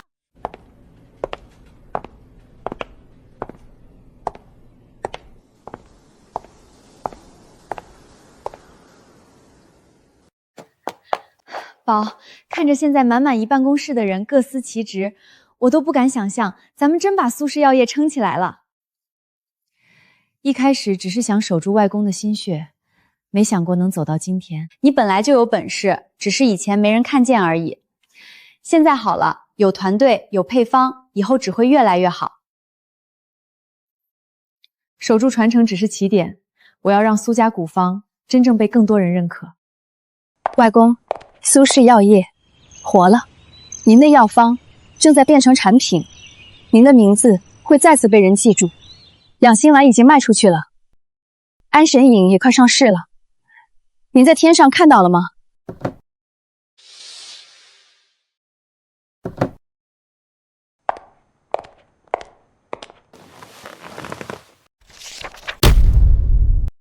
念青嫁过来也有些日子了，咱们边吃边聊，别拘着。念青，多吃点儿。你最近瘦了，下巴都尖了，是不是工作太忙了？陆枫是不是没照顾好你？谢谢妈，他照顾得很好，是最近在忙安神饮的研发，有点累。听说你要重建苏氏药业，批文都拿到了。苏仲谋把苏家的品牌都搞垮了，我想把他们重新做起来。养心丸已经上市了，安神饮正在研发。需要陆家帮忙的，尽管开口。陆家在华都经营了几十年，渠道比任何人都广。不用，我想靠自己。我外公当年是一个人撑起来的，我也可以。一家人还分什么你我？你跟陆枫是夫妻，陆家就是你的家。陆家永远是你的后盾。当年你外公也是这样，一个人从乡下到华都，白手起家。谢谢爷爷。吃饭，别说这些了。念青，你尝尝这个鱼，是我早上亲自去市场买的，清蒸的，很新鲜。这个家比我以为的要温暖。陆母很暖，陆老爷子的眼神很真，陆枫他在看我。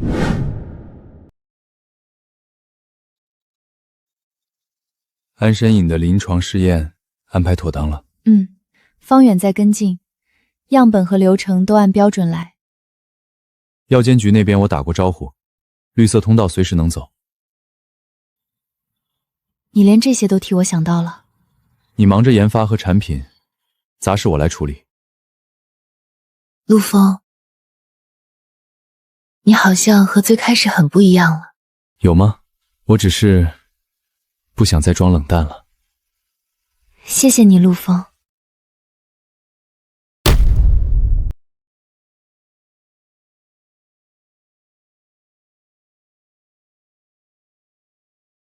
宝，出事了！网上有人发帖说苏氏养心丸有质量问题，已经很多人转发了。这个诊断书是伪造的，医院的章都不对。你看这个章，字体不对，编号也不对。真正的华都第一人民医院的诊断书章是圆形的。那怎么办？要不要发声明澄清？再晚就来不及了，评论越来越多，还在发酵。苏总，我看到了，要不要发声明澄清？法务部还没招到人，我可以先起草一个，不能再等了。每多等1分钟，负面影响就扩大1分。不急，先查清楚发帖人的身份。如果是竞争对手搞鬼，我们要拿到证据再反击；没有证据就发声明，反而显得我们心虚，被人说成是公关洗地，效果更差。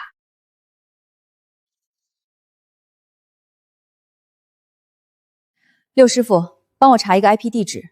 越快越好，我要发帖人的真实身份、位置、设备信息，能查到的全部。他们刚输了基金，一直怀恨在心，是不是一查便了？华都制药是你们吗？如果是，你们找错人了。不管是谁在背后搞鬼，敢动苏氏的根基，我绝不会善罢甘休。方远，你现在回实验室，把养心丸的所有检测报告整理好，尤其是过敏成分的检测数据，全部备份。好的，苏总，我马上回去，10分钟内给你送过来。我要不要联系各个社交平台的运营，先试着压制一下负面评论，哪怕暂时控住节奏也好。不用，现在压制只会落人口实。你盯着后台，把所有取消订单、顾客质疑的信息统计好，分类发给我，我来安排应对。华都制药，若真是你们，这笔账咱们慢慢算。苏总，幸不辱命。所有检测报告都整理好了，纸质版每份都有签字确认 ，U 盘里是电子版备份，还有过敏成分的专项检测数据，从原材料筛查到成品检测，每一项都标注得很清楚，没有任何遗漏。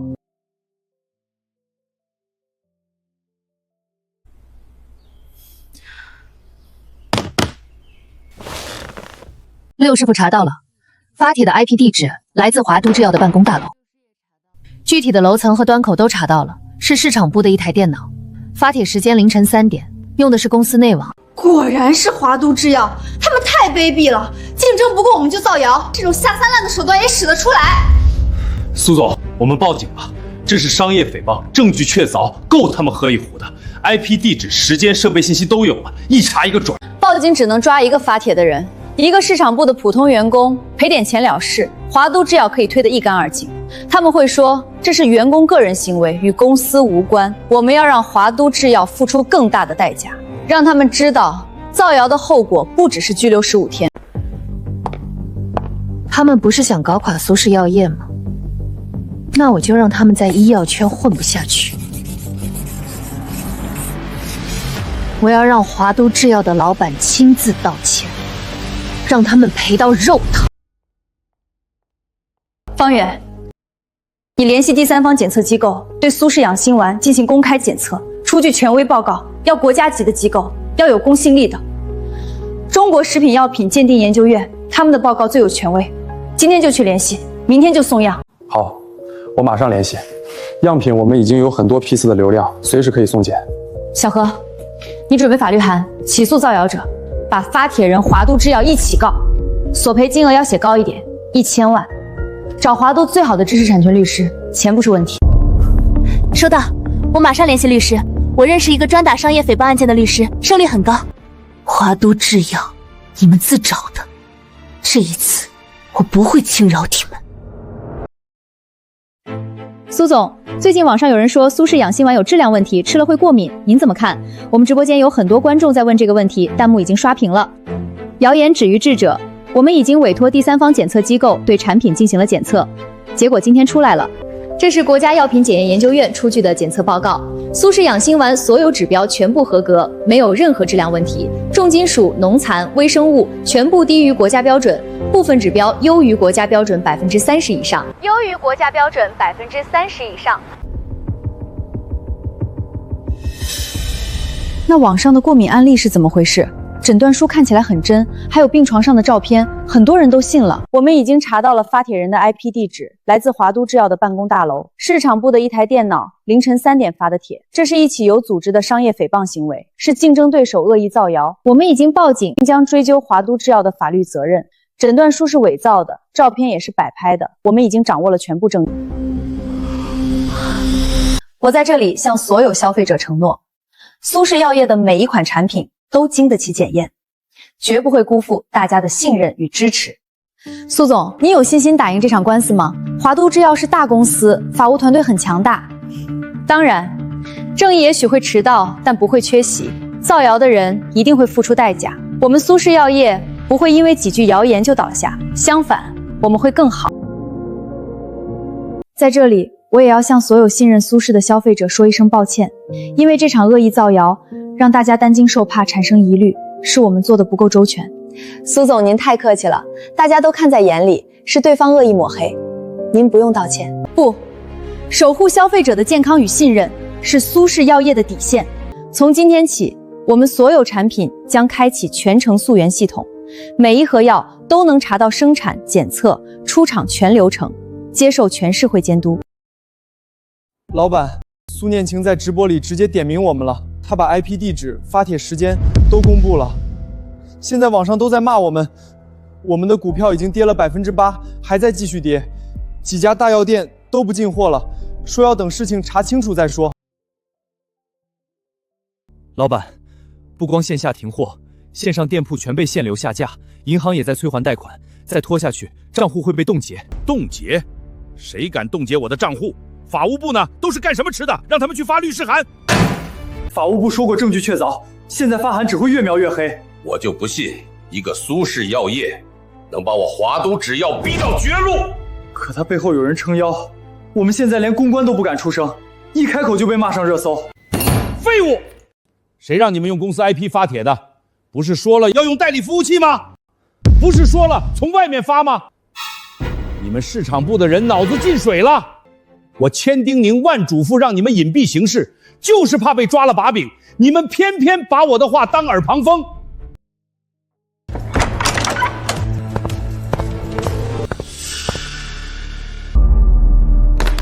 王建国，有人举报你涉嫌商业诽谤，损害商业信誉，请跟我们回去兼保持调查。你有权保持沉默，但你所说的一切都将作为呈堂证供。我是冤枉的，是下面的人干的，我不知道，跟我没有关系。有什么话到治安署里再说。带走。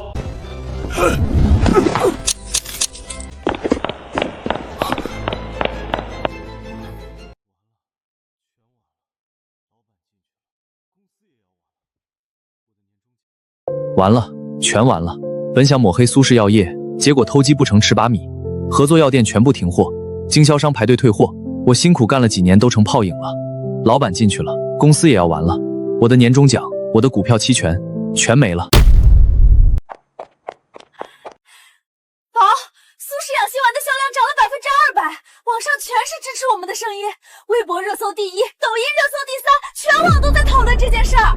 华都制药的老板被抓了，新闻已经报了，涉嫌商业诽谤，证据确凿，他们的产品也被下架了。几家大连锁药店都发了声明，说暂时下架华都制药的所有产品。听说他们的经销商都在退货，仓库积压严重。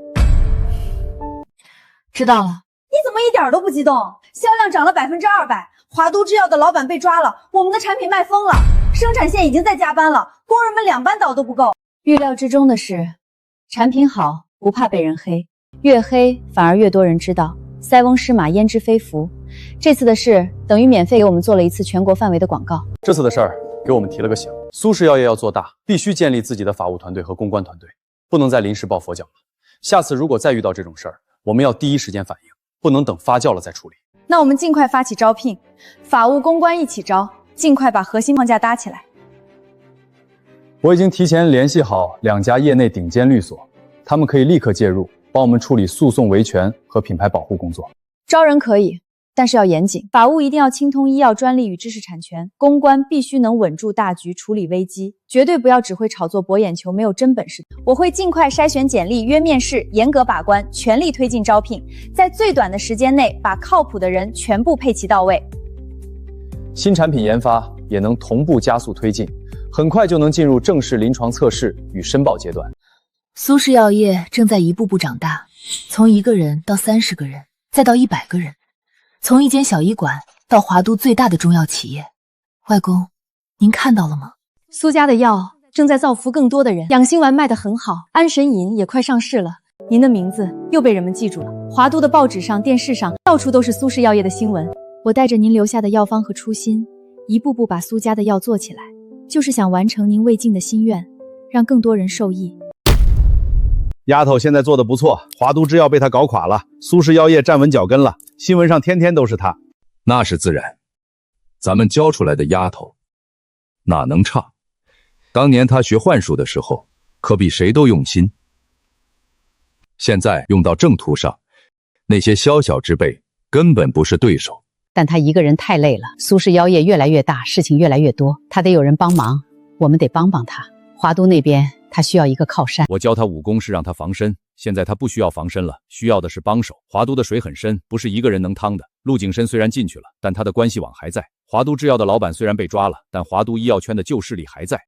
大师兄说的对，华都那些人阴奉阳违，丫头年纪轻，难免会吃亏。我那套机关术既能护他药路安全，也能防人暗中使坏，正好能派上用场。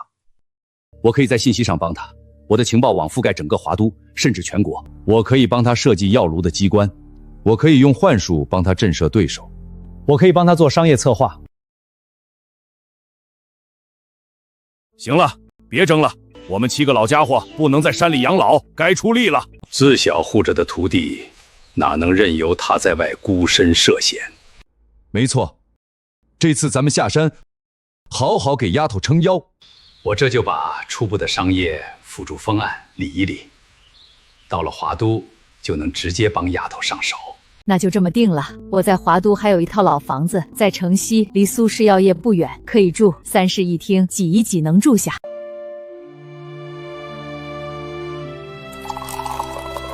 师傅们，谢谢你们。16年前，你们救了我的命；16年后，你们又为我下山，这份恩情，我一辈子都还不完。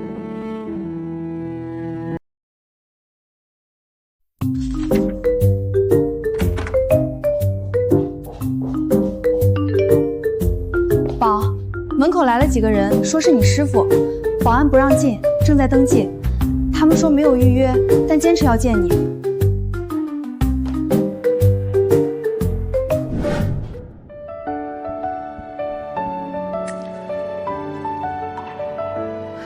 师傅们，你们怎么来了？不是说好了等我回去看你们吗？青云山那么远，你们年纪都大了。你在前面打拼，我们在后面给你撑腰。苏氏药业不只是你一个人的，是你外公的，是苏家的，也是我们7个老家伙的。我们看着你长大，看着你一步步走到今天，不能让你一个人扛。对，有我们在，没人敢欺负你。华都制药的事不会再发生，谁敢动苏氏药业，先过我们这一关。